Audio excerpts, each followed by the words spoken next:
Don't let it fool you.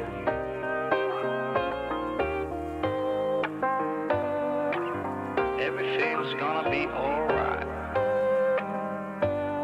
Don't let it fool you.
Hello, everybody. Welcome to the BETBOOM Universe with myself, Epidamnos, and joining me is Otomo. We've got ourselves 3 best of 3s coming up for today. We've got ourselves 2 juicy ones that myself and Otomo are first going to be casting.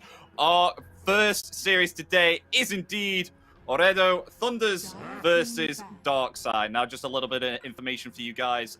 Ramses has been unable to participate, so he has himself a substitute in, and that is no one on Darkside. So no one, from what I think, he's going to be taking position 1. No one is. Yeah, I thought the same thing as well. But looking at the draft, Ooredoo, they start with the Leshrac as well as the Rubik.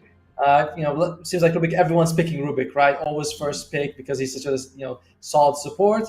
whereas Darkside goes with the Treant Protector for Soneko, and looks like probably going to be the Dark Ranger, sorry, Drow Ranger for no one. The Dark Ranger. The Dark Yeah, Ranger. I mean, yeah, I can get by that. I mean, she, you know, in the dark clothing. But yeah, Leshrac and Rubik already quite some strong picks here. I think everyone can agree that we've seen Leshrac quite a lot, you know, whether it be within the pro scene or the pub scene. He's just a quite strong hero right now. But I do like this Treant Protector pickup, you know, capturing this Leshrac in place with the overgrowth. It's a very, very nice ability that goes through BKB and is able to control heroes, especially like Leshrac, that you definitely need to lock him in place so he isn't dealing that damage there with the Pulse Nova. Another thing is that also we're seeing a lot Rebel play a lot of Leshrac in his pubs, so you want to make sure you take it away because he's playing like Cat Rider, Ember Spirit, Leshrac, OD, and Pango. But from them, Leshrac and OD have been the most successful heroes. It does seem like he likes his scaling heroes a little bit more. The Bat Rider and the Pango not as successful, so they take away the Bat Rider, they take away the Ember, they pick the Leshrac themselves, and suddenly it's like the enemy's mid hero pool. It's probably left to like Pango and OD. So as long as you have that counter, they actually ban out the Bloodseeker for Darkside. So I do think they're setting up this Pango pick for the team if they want to take it. Yeah, for sure. As we get now some more into some reserve time now into the dwellings of Ooredoo Thunders. They're going to actually, yeah, they ban out the Pangolier as we were questioning there. And we come into the second phase of the picks now. So we'll get to see what Ooredoo Thunders decide to pick up, as well as Darkside for the second phase. So they've already got themselves Leshrac here. I mean, I have seen little instances where they do decide to move Leshrac onto the off lane, but it's most definitely the mid lane as of this moment in time. But we'll see. We're potentially looking for a 1, 3, or a 5 here. So we'll see what they come out with. They go with Shadow Demon. Interesting. This year I feel like for the first, for the most of 7.32 I haven't seen him. Then at the very end of the last couple of weeks he pops up in these different tournaments. A little bit in the DPC here, a little bit in BTS. Like now it's showing up here in the BETBOOM comic, so it's kind of cool that he's coming out. He's pretty good against the Treant as well as the Drow. If you get silent, if anyone else gets silenced, you can disrupt them. Same thing with if you get overgrowth. And he's great against the Drow because her illusions usually do they usually have a ton of bonus agility. And the Tusk and the Techies, two heroes great at catching the Drow, and they take them for themselves on Darkside. Yeah, the Techies and the Tusk. I mean, Tusk is one of these great heroes which can have a massive control on someone within the fight. Say, for example, you are indeed an Ursa, and the Tusk has picked himself up an Agnims. He's going to be kicking you out of the fight, and along with that slow duration as well from the Tusk kick, it is very annoying to actually combat against that. Techies as well. He's a pest as well on lane. He can be quite troublesome. He has himself the strong nuke damage. A little bit of a glass cannon, even though that he is in around about the support range. But hopefully we may see him pop off. So excited for that. But especially about the Shadow Demon that you mentioned as well, Otomo. I think one of the things that is very underrated, which I've seen quite a few times, which people have done very well. I can't remember if it's his Shard or the Agnims, but I remember it gives a constant purge. Dispel. Yeah, it's the Shard. It's pretty wild. I mean, I'm gonna have to make sure I'm not an idiot, but I do believe it's the Shard gives you the demonic purge, which dispels you and then heals you at the end. It's like a whole extra ability. It's wild. And it's really good, this one, right? You put it on, like we said, we talked about Disruption being a good save, but then you have another option. At Ooredoo Thunders, they go for the Primal Beast, keeping their carry pick for last. I want to mention Ursa, but I didn't think it was going to be something Ooredoo Thunders would take, because you mentioned the Shard, the kick from the Tusk. Well, even before that, you have the Shard, so that can block him. You have, not the Overgrowth, but the Nature's Grasp, and that's something that no matter what, Ursa is going to be slowed. You can't just debuff that. It's like an aura on the area. So it's interesting that they, Darkside has to go, ban it. Ooredoo Thunders, they need a carry who can get close to the Drow Ranger. Spectre is an option. Faceless Void's an option, although that's a bit of a riskier option. And we'll see what they want to go for. For Darkside, they need an offlaner here, something for DK Phogos. Sorry, the Brood's gone.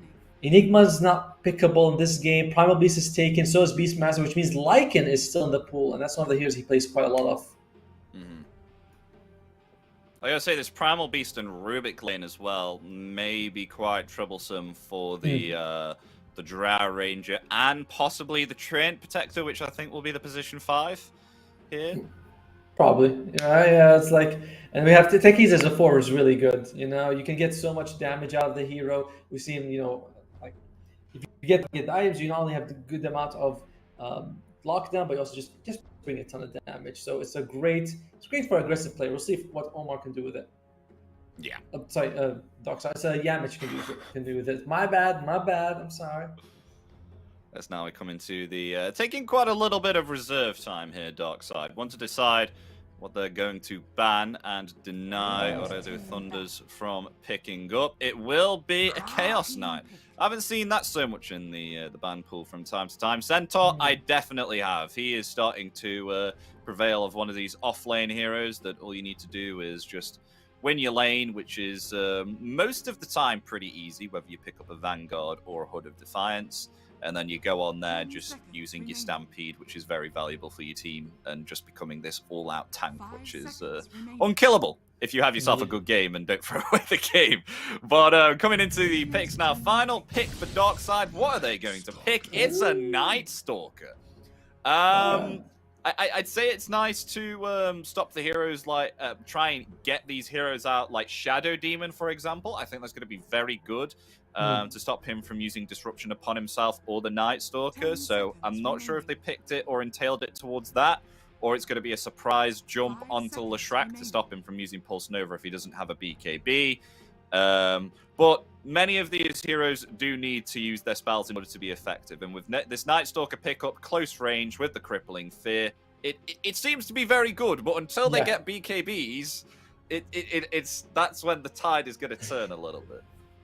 Yeah. I mean, I like the Night Stalker pick, but of course, one of the best ways you can play is just to say, all right, guys, everyone run in a different direction. He can't silence us all, and then the Shadow Demon can save the Rubik, or the Rubik can lift away the Night Stalker. So there are ways for Ooredoo Thunders to play against it. But yes, this Night Stalker is going to be a problem. I like it. I'm thinking back to the Primal Beast pick, and I'm thinking I like this quite a bit. Ooredoo Thunders, it's their last pick. It's gonna be the carry. Again, I'm feeling Spectre a little bit more right now, even though she's not exactly in the meta. I don't think you can go for something like a Monkey King just because you might be found by the Night Stalker, so that's kind of annoying for you. Versus Gaunt PA. PA is another option that can just jump to the Drow Ranger. And you need physical damage, by the way, because you have very little. Basically, you don't have any physical damage. You need someone who can jump in and burst people down, especially later on. So we'll see if they go for what are they going to go for? They go for the Doom. Whoa. Okay. All right, so it may be a Doom carry here. Yeah, or it could be. I don't know. They could swap some of these roles around, but I hate it when they do that. No, that's not fair. That's not fair. The pros shouldn't do that. I mean, to be fair though, I don't think that Lesh and Primal Beast can be a one. So it kind of has to be the Doom carry. No, it's a Doom carry. I've seen this work. It usually takes a little bit more time to get online, and oftentimes we see the Doom become kind of like a pseudo off lane later on. You don't do that much damage, but you have all these utility items with the Shiva's Guard, the Aghanim Scepter, the double refresher BKB. So you just walk in, you're like a big nuisance that they can't kill you, they can't ignore you. So I like it, and most of the damage will be coming out of Leshrac. However, it does feel like Darkside has a lot of they have a lot of physical damage. Secondly, they have better burst damage as well. Techies, Drow Ranger just feels like they go down faster.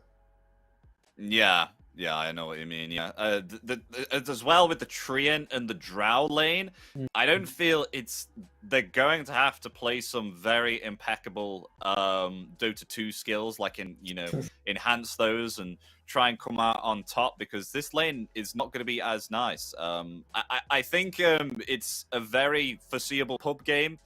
When I mean that, I mean like the kind of lane. You see this quite a lot within pub games. I'm sure the viewers are aware as well. Like a Primal Beast and a Rubik with a Drow and Treant. These are all quite common heroes that we've been seeing picked up throughout the Dota 2 meta at the moment, which everyone is currently waiting for an update and a big patch so that this can be changed. But yeah, you know that this Drow is not going to have the best of times unless they utilize their spells to the best of their ability or some misplay is done. So I think this lane is a big one to potentially look out for here.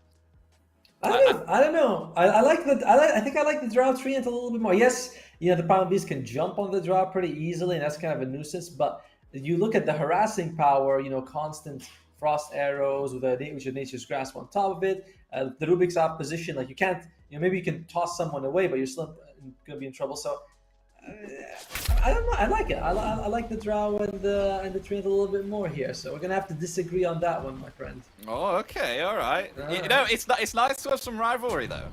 So it is.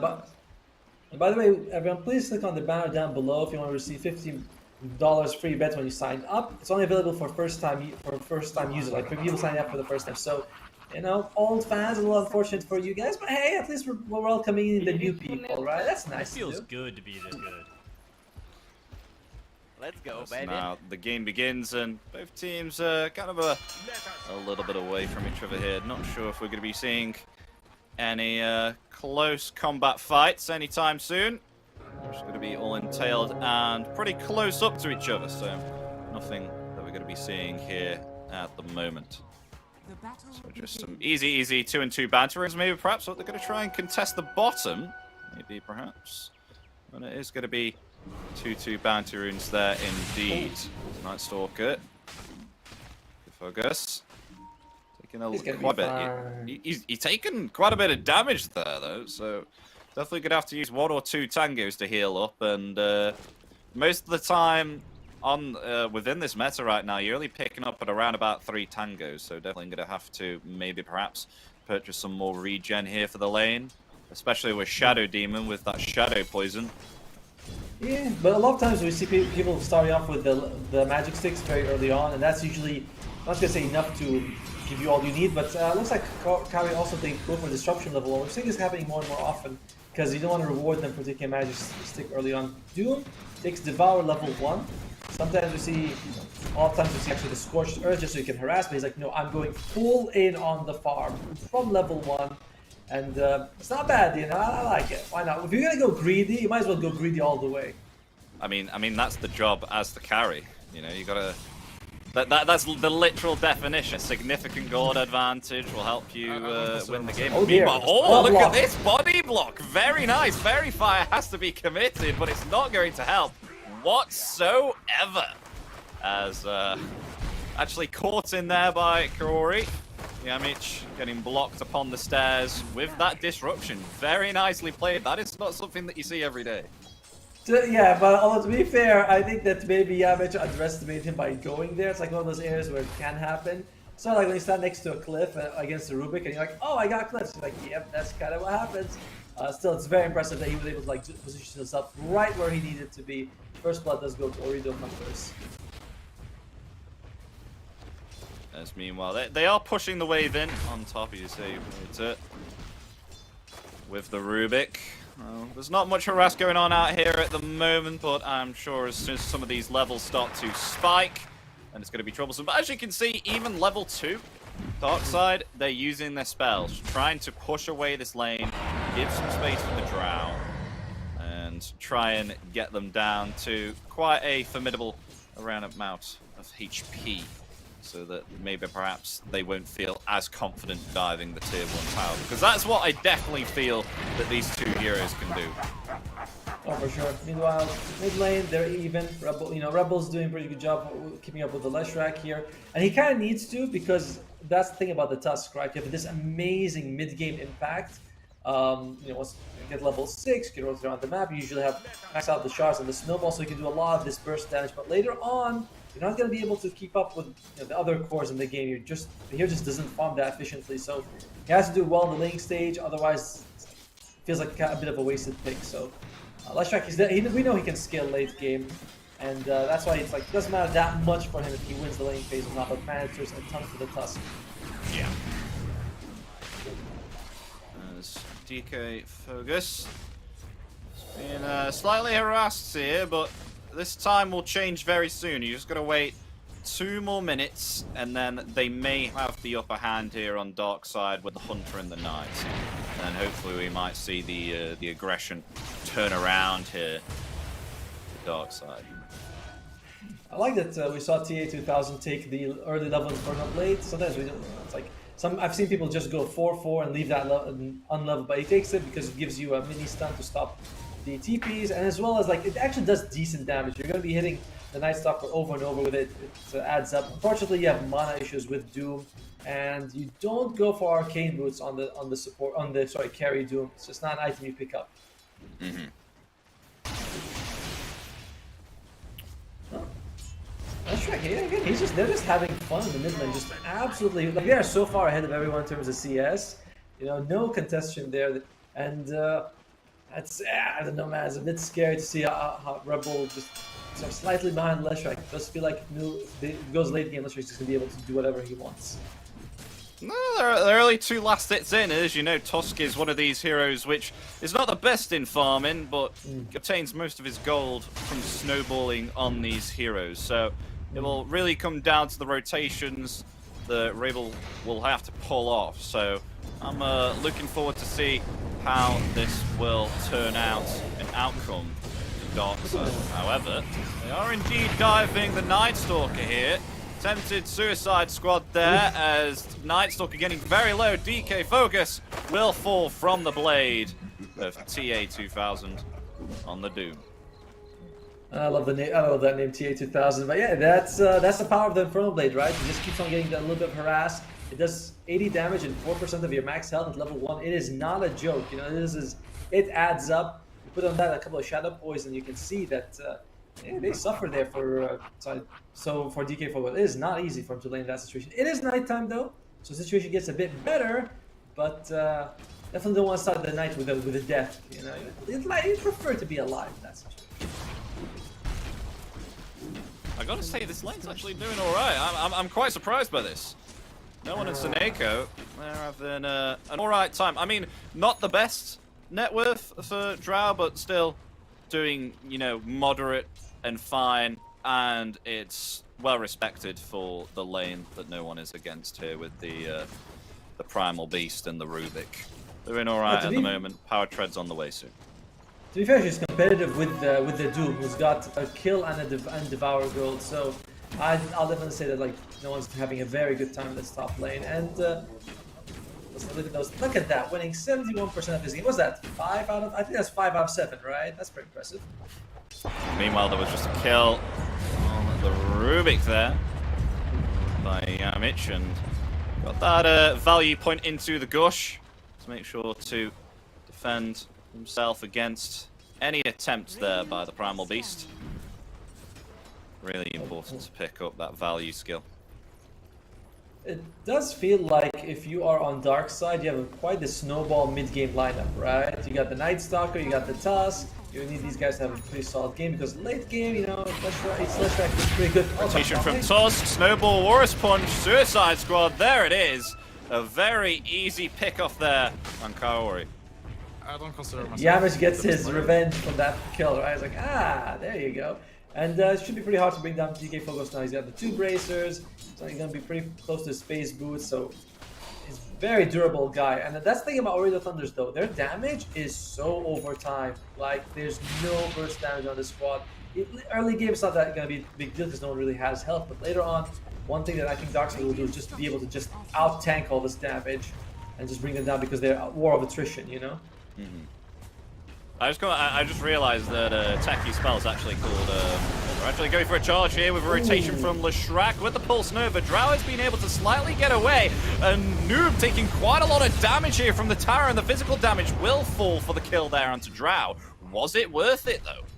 Not at all. I mean, if you're Darkside, you're pretty happy with that. You kind of they had to sort of waste the TP of DK Focus. He canceled last second because they already got the kill, but that's your rotation probably mid laner, and you still trade 1-for-1. Pretty happy with that. Ooh, blast off on the other side.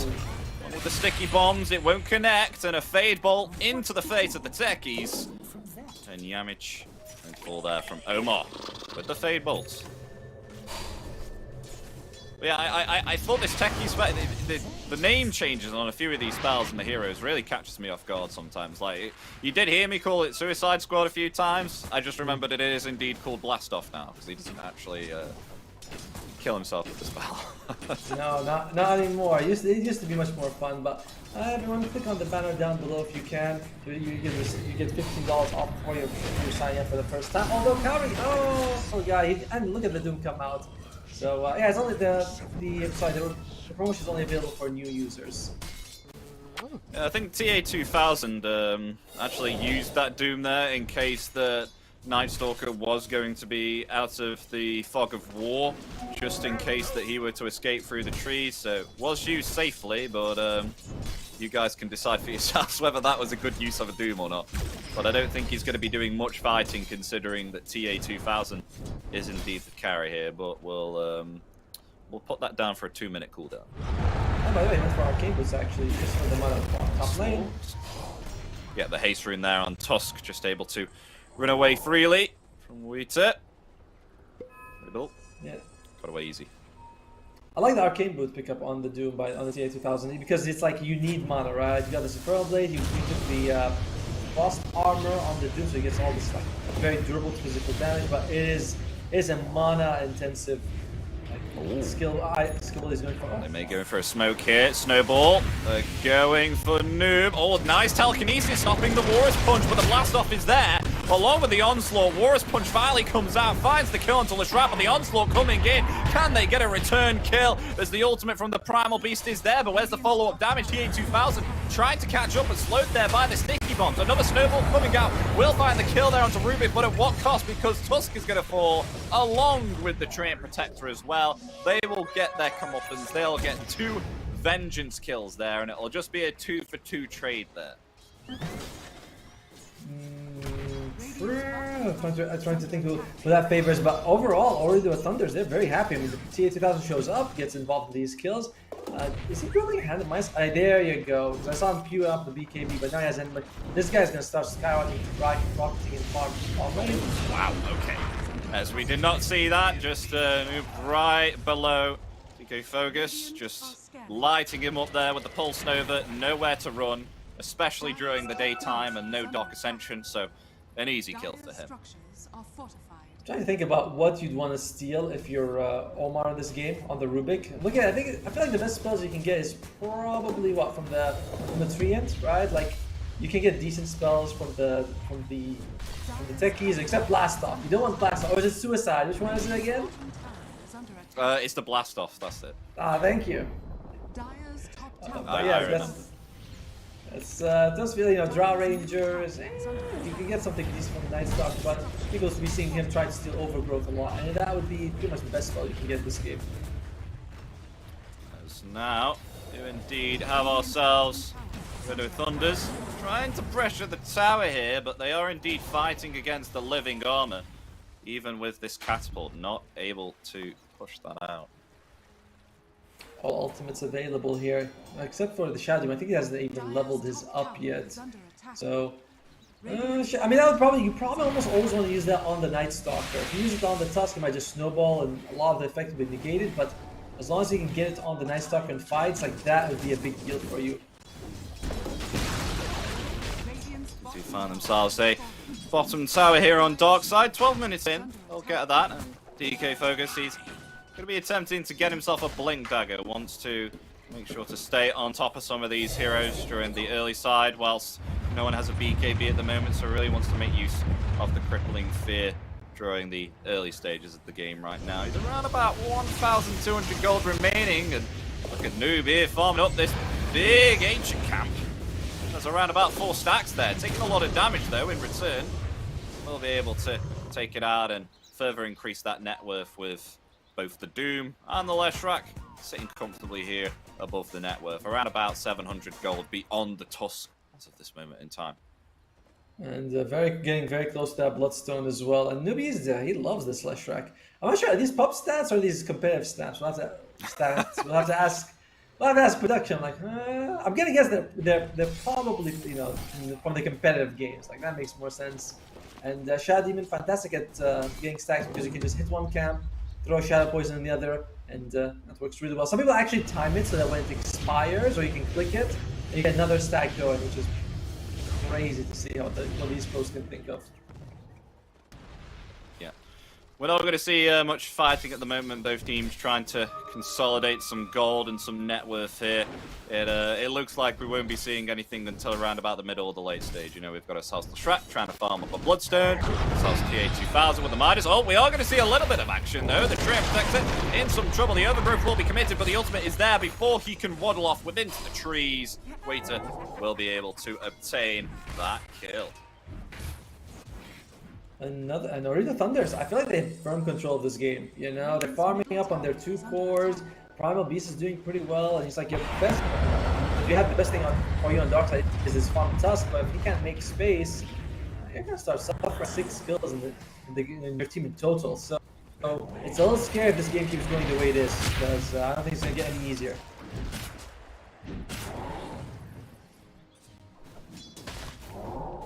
Nighttime going to be back in around about 30 seconds.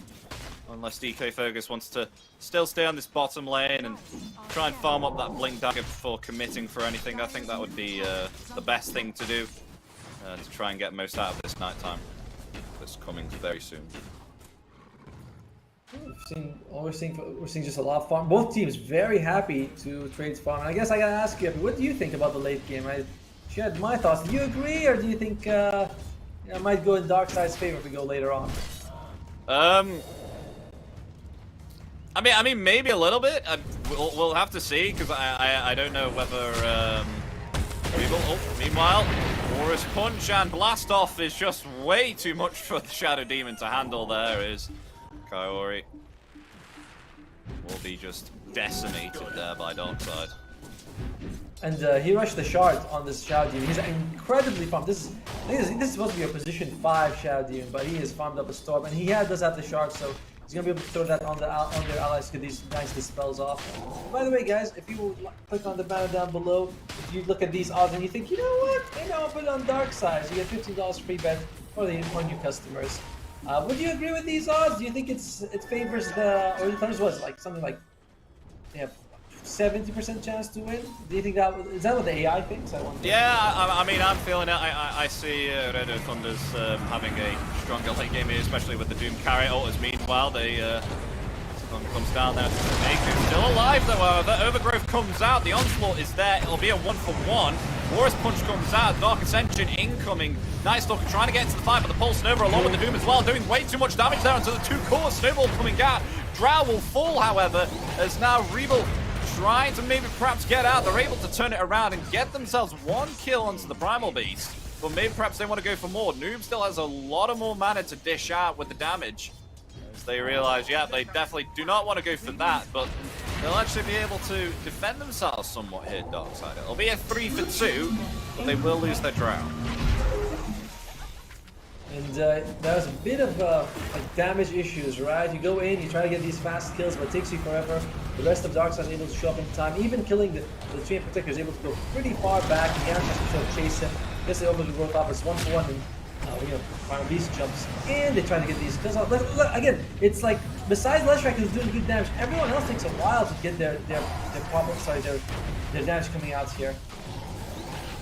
Yeah, that was a really nice blast off there from Techies as well, cancelling that Pulverize just so then Rebel can get himself a snowball and escape from certain peril. As now it's actually Darkside's turn to try and pressure the tower right now. They know the Doom is down, and maybe perhaps this may be their time to shine. They do realize it is coming quite troublesome to try and siege that tier 1 tower so early on. After that fight, so they will position themselves back and look to just farm up from that. Interesting Doom coming out on the Drow Ranger, you know, it's like that's not a hero you generally want to Doom because most of the time you have the BKB, you walk in, she might, like, her spells aren't that impactful unless she gets the silence off on you before, so throws out the Doom, but she could just sit back and trade, and that's what she did in that previous fight. It doesn't matter for her. It's like multi-shot would be nice to have, but she already even used it in that situation, and it's back to farming. Or the Thunder's like, you know what? We don't have to do anything. We can just farm till the end of time if we want to. Uh-oh, Techies. It's the onslaught and the trample, and the pulverize will do it. Slamming Techies into the ground. easy kill there for Wheat. I like what you were saying earlier with the damage when he jumps in, he was able to interrupt the pulverize. This time, no, he can't do that because he's the one getting pulverized instead. Fortification has to come out there for Darkside to stop Noob from taking this tower here with the Diabolic Edict, but I don't think the Living Armor is going to be able to provide much. No, it will not. As Noob finally able to take down that tower there, finally. Doom going to go for the Octarine Core, which is just pretty massive for the hero. You know, you are able to like reduce the cooldown of Devour, of the Doom, and I mean, basically, I mean all your spells as well. But you know, you're able to just be way more active with this item. And after that, I imagine we'll see maybe a Shiva's Guard come out, some Aura Aghanim Scepter, even Infernal Blade works really well for the hero. It brings out the cooldown from 3 seconds to 4. Almost has like 100% uptime with the shard.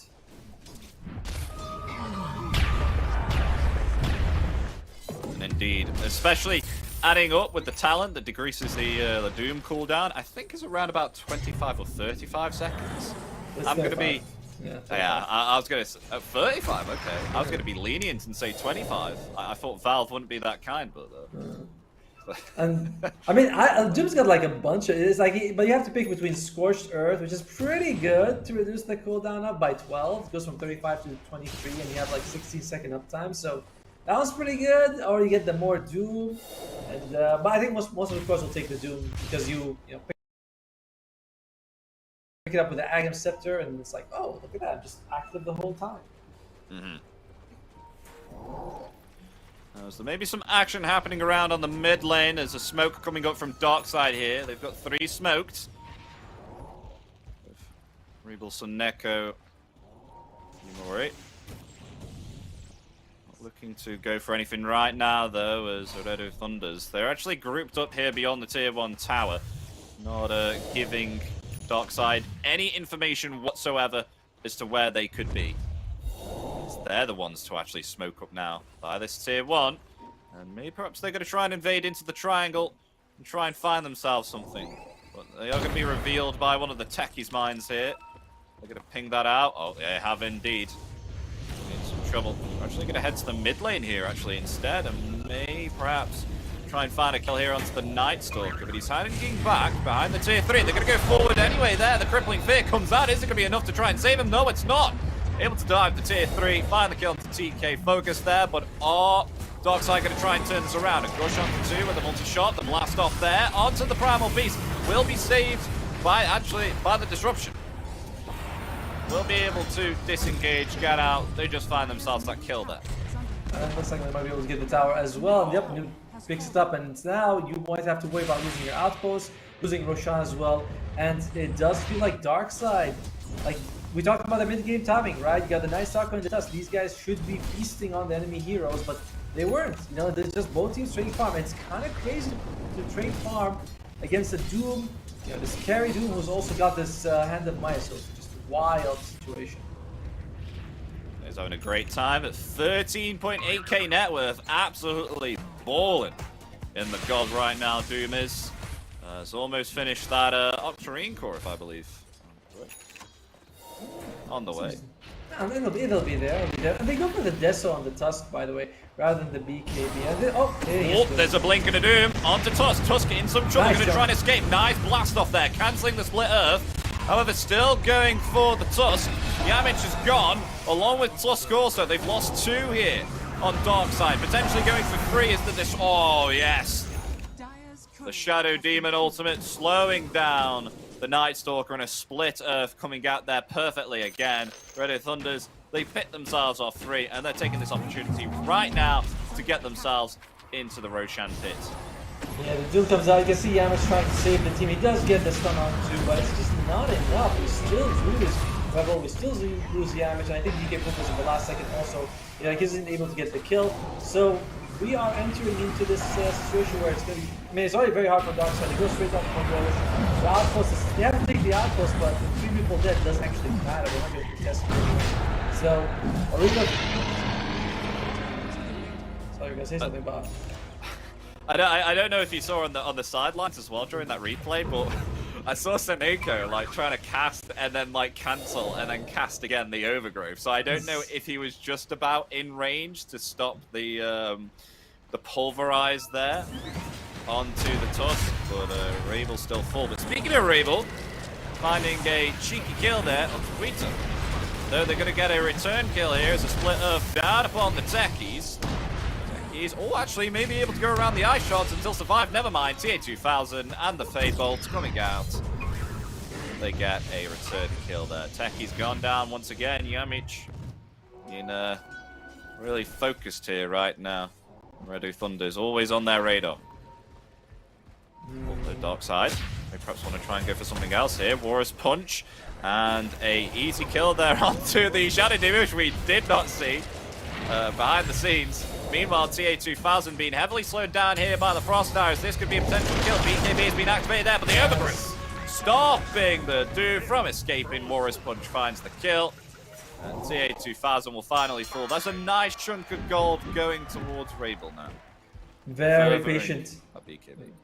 Very patient by Suniko, right? He had the overgrowth. He did not want to use it just like willy-nilly. And you can even see the TA2000 is like, I kind of want to use it to get out of here, but then he came off the lanes. Enough though, take down Rabel. Able to snowball away upon the creeps there with the vision. Not a kill there for Noob. Alright. Stands alive from Darkside, honestly. Getting those couple of those pickoffs, getting a kill on TA2000. But I mean, there's still an Aegis on Noob. There's still a 7,000 punch for Ooredoo Thunders, and I'd like to know what the win percentage is. We'll see if our observer will be so kind as to show it to us. They realize they still have a tier 1 tower to take, so that is indeed what they're going to do. Oh, a valiant attempt there from Noob to try and get some vision if anyone was hiding within the trees there by procking possibly a Diabolic Edict, but was just out of range there and wasn't able to find Rabel. TPing within the trees.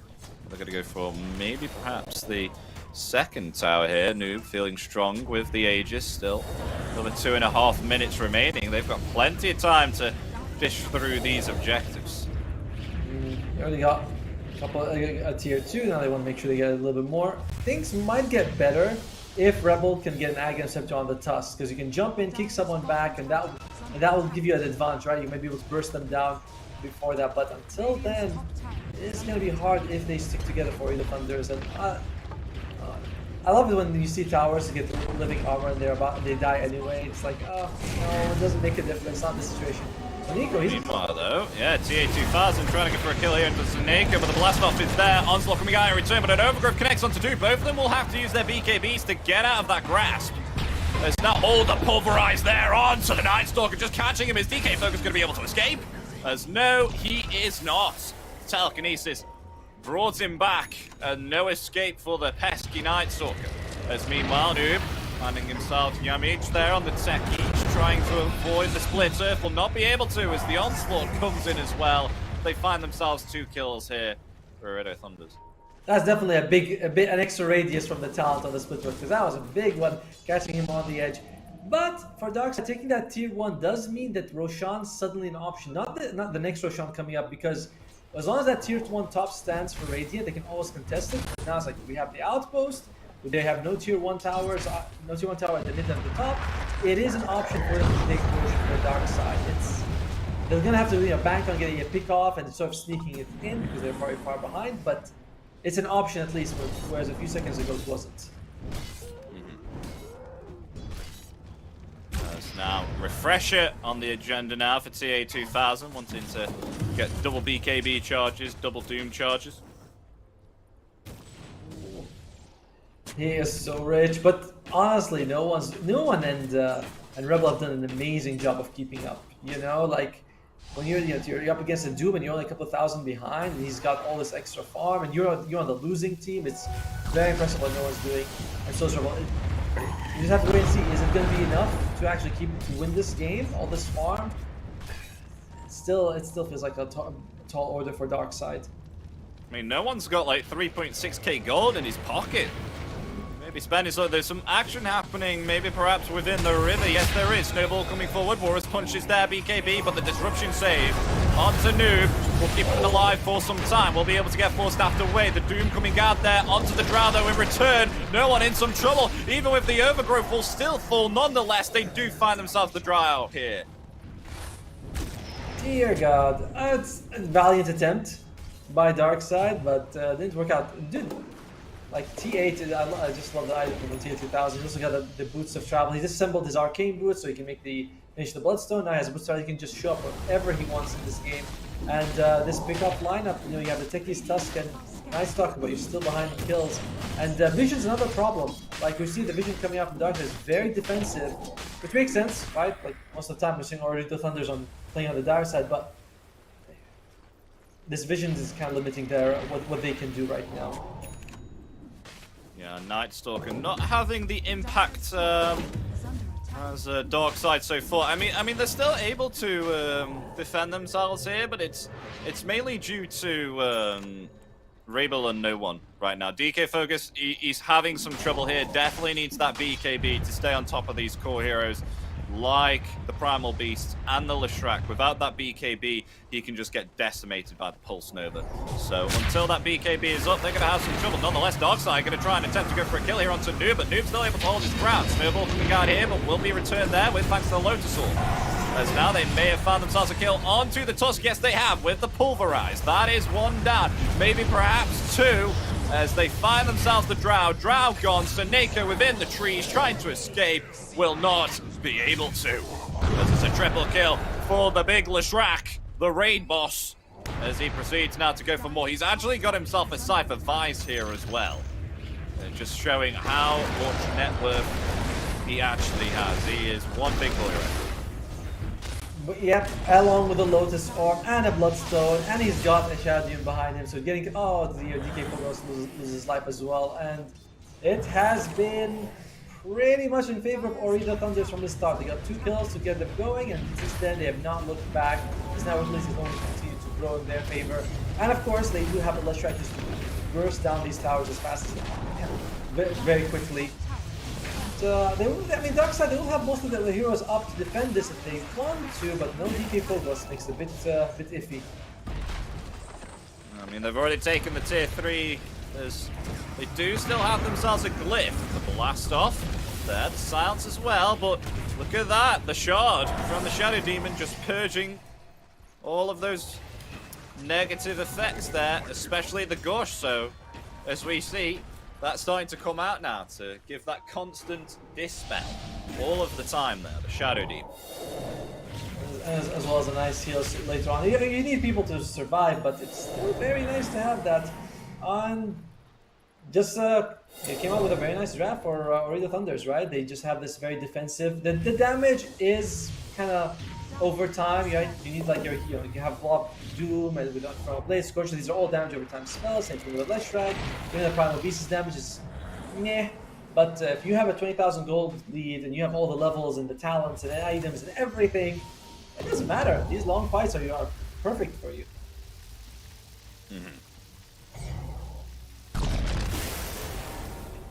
As what's the plan now for Darkside? They've been picked off quite a few times. They haven't been having the best of team fights as of late, with a Shiva's God just being picked up, but we do have ourselves a BKB now for DK Focus on the Night Stalker. So they're going to try and attempt to use this with the Dark Ascension. All of them smoked up right now, trying to find an opportunity. No one. By the way, the Roshan's going to spawn pretty fast, so pretty soon. So if they can take a fight here for Darkside, this could be the beginning of a comeback here. They're all smoked up. They don't have vision of the area, unfortunately. They might be walking into next to these. There's just so much control from the Thunders. That gem on the Primal Beast, make sure that the enemy team just has no vision of anywhere on the map. Yeah, I mean, Ooredoo Thunders are just doing a superb job here with controlling the high ground. As you saw, Darkside having to go all the way around. They're having to commit another smoke here, but the smoke has been broken. They have the high ground here. Can they take themselves out? Some Nako quickly with the pulverize. Yes, they can. Meanwhile, DK Focus on the top of the Shadow Demon. He will fall, but the Drow has been doomed. Will fall from the Pulse Nova there. They've lost 2. They have to get themselves back now. Yimich will try and draw the attention so that DK Focus can get away, but they've lost 3 here on the side of Darkside, and it looks to be their top set of racks that is going to fall because of this. They have buyback on Yamich, but I don't know if that's going to be enough to keep your buildings alive. And Roche is up, but Ooredoo Thunders, they say, why? Who cares about Roche when you have these all this real estate? Buyback does come Oh, the Hex there onto the Tusk. No escape. Pulverized there as well. Not enough time to snowball. Will fall, though Tusk does have the buyback. Rebel can come back in if he so pleases. I think they may perhaps just wait it out and just let them take this set of racks, but set of racks will be taken here for Ooredoo Thunders. Are they going to potentially go for more? Oh, with utter doubt, yes they are. They go for the tier 3 right now. And they're going to try and push through this. Diabolic Edict on cooldown will be committed. There we go. Bursting through that tower ever so slowly, but Drow is going to be back and buyback available on the Tusk. So Ooredoo Thunders, they're going to respect this. Nice blink there, dodging the blast off. Will they be able to take down the techies? Yes, they will. Overgrowth comes at it, only connects onto Weta though. Going to be able to get away. They're going to try and focus the Leshrat right now, but the disruption comes out, saving it there once again. Doom blinking forward, they got themselves the Doom onto the Drow. Drow going to have to back, even with that BKB. Leshrat right underneath, but doesn't have himself a lot of mana remaining, but still has enough magical damage to try and output. Maybe perhaps there's the Infernal Blade onto the Drow. Is Drow going to be able to survive? No! Drow's gone. That's 4 gone on the side of Darkside as they call GG. Game 1 is going to go to Ooredoo Thunders. It took almost 35 minutes, but we did see the stolen overgrowth coming out from Omar. I can count like 4 people here. But congratulations, Ooredoo Thunders. They do take game 1. It's a best of 3, so they have a chance to come back. But they had this very good farming draft. They did well in lane stage. I didn't think that the initiative should have been on Darkside, right? Like, you see the enemy team, you know that they're going to out-farm you no matter what, but they kind of took it a bit slow, and Ooredoo Thunders, they took full advantage of that. They played very safe. They stuck together. They didn't give those too many, like, dumb pickoffs. So it's like, this guy, why is he out of position? It's like, no, they stuck together. A couple people died, but it didn't matter. They just farmed up and won the late game. Like, it was inevitable. If it goes later, they were going to win it with the pace of the game. Mm-hmm. I gotta say, Noob, with the damage from Leshrat, as you saw, came out there, absolutely superb damage that was outputted there. As you can see, we've got ourselves some of the compare players. That is what we love to see, some of the post game. So you can see what items have come out and how much damage is done. How much damage did Noob do there? 28k damage, as well as the, I gotta say, the Primal Beast did some damage there. Lord Almighty, Waiter on Ooredoo Thunders with 20k, especially with that Agnims as well. Just comes to show that Primal Beast and Leshrat, very strong heroes, but the MVP will be going to TA2000, who time and time again was able to land the Doom on these heroes and make them, like, somewhat utterly useless, as you saw within that last fight. Doom applied there onto the Drow. Drow unable to dish out the damage or use any defensive items like the Hurricane Pike or the BKB, and was just able to completely disrupt the fights there and just accelerate in the net worth. So well played to him. Exactly. Although, I mean, I gotta probably give props to Yamich, man. That guy did so much on the techies, and like, you can see he did the most damage on the team, but it's not enough, right? It just felt like you had active cores who were farming, and enemy team was being more active, even though they were the ones who were happy to go late game. So Darkside, maybe go game 2 thinking of like a draft that works more with the way they want to play, basically. Mm-hmm. So we'll be pretty excited to see how the second game will turn out, whether we get some bans coming out on some particular heroes that we have just seen within game 1. So ladies and gentlemen, we are indeed going to go for a break. We'll be around about 10 or 15 minutes. So stay tuned, because we've got game 2 coming up very soon. Will Ooredoo Thunders be able to take this 2-0, or will Darkside be able to equalize this as a 1-1? Find out shortly, and we'll see you hopefully within a couple of minutes.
Hello, ladies and gentlemen. Welcome back to BETBOOM Universe with myself, Epidamnos, and joining me is Otama. We've just had ourselves game 1 out of the Series 1 for those of you that have just joined us today. It was indeed Darkside versus Ooredoo Thunders.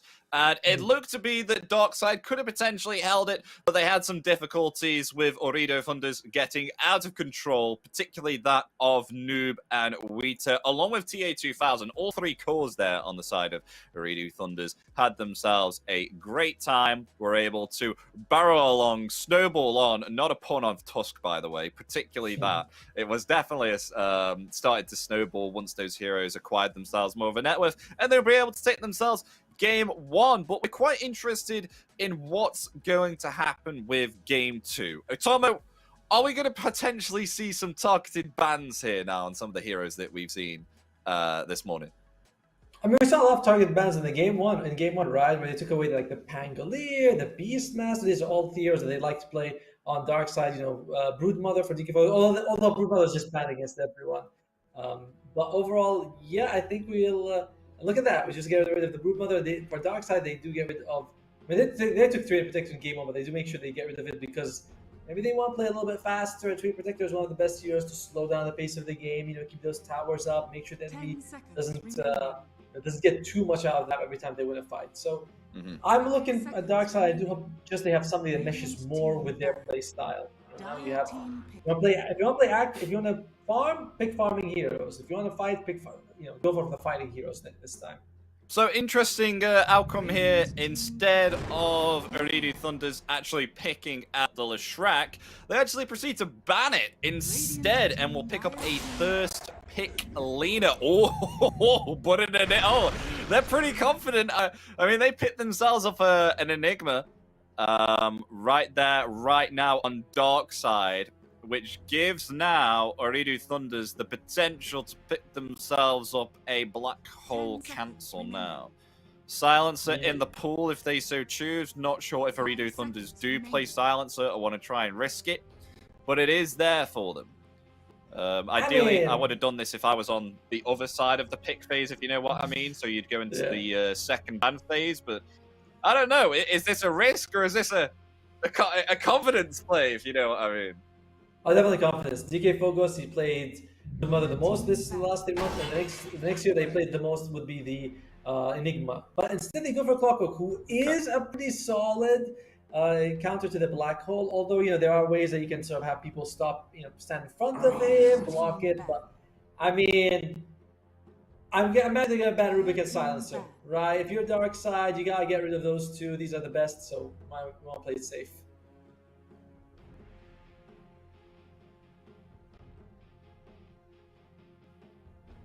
Hello?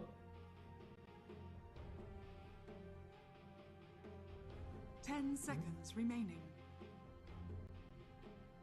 Happy? 5 seconds remaining. I wonder if there's an issue on my end. Well, anyway, I'm gonna assume Epi might be AFK for a bit because he is frozen on the screen. So I'm just gonna go with it. All right, so take out Chen and for Ooredoo Thunders, again, they're just kind of slowing down the pace of the game. And Ember Spirit, this is one of Rebels. This is one of actually Noob's most played heroes here. So I'm gonna go with Rebel. He likes to take a lot of these farming mid laners. Ember Spirit is one of the heroes he plays the most, but in general he likes the Leshrac, he likes the OD. Leshrac's already taken out. They don't want to play it again for Ooredoo Thunder, so they ban it. Meanwhile, for Darkside, they go with the Shadow Demon, a hero that is pretty solid against the Enigma, but mostly because you can just save whoever gets Black Hole. And again, like Disruption is just a solid ability to have at most stages of the game. And we saw the constant dispel in game 1 be a big issue for them because it's like, oh, we silence someone, doesn't matter, dispelled. We try to get any slows on, doesn't matter, they're constantly dispelled. So it's pretty good for Darkside here. They do have a Tiny. I feel like it's going to be a Yamich Tiny. I'd be surprised if it's going to be a Rebel Tiny, but it could work, right? You have to. I think it could be pretty. They need something to sort of pick up the pace. That's why they take the Tiny mid, and this guy, if he gets a Blink Dagger, can make a lot of space. However, Ooredoo Thunders, they don't believe in this mid Tiny. They do think it's going to be a support by Tiny. They get rid of course, the Baron as well as the Ember Spirit. Now Darkside, a nice combo here with the Enigma, of course, which is the Chain Frost. Gives them a bit of team fight. One of the problems I'm looking at the Darkside draft is that it does feel like, it's a lot in on the black hole. You get a good black hole, that's pretty good, but it's a long cooldown. So even if you get a good one, like there's in between, there's a lot of downtime. So let's just Chain Frost. It's a pretty decent one, especially with the tiny backing off. And they go for the Pangolier here. I'm gonna guess that that's for. I'm not sure if I know how to pronounce his name from the offlane. Waiter. Sure, chat's gonna tell me I'm wrong, but either way, it could be for Noob, it could be for Waiter, because feeling like it's gonna be a TA 2000 Lina. Lina has been. She's still a little flexible, but mostly being played as the carry. 80% of the time as the carry. Sometimes you see a farming mid lane take her, and they do get Omar. Looks like Omar's gonna be. It's gonna be a Snapfire, or is it gonna be playing the Clockwork? Both options are fine.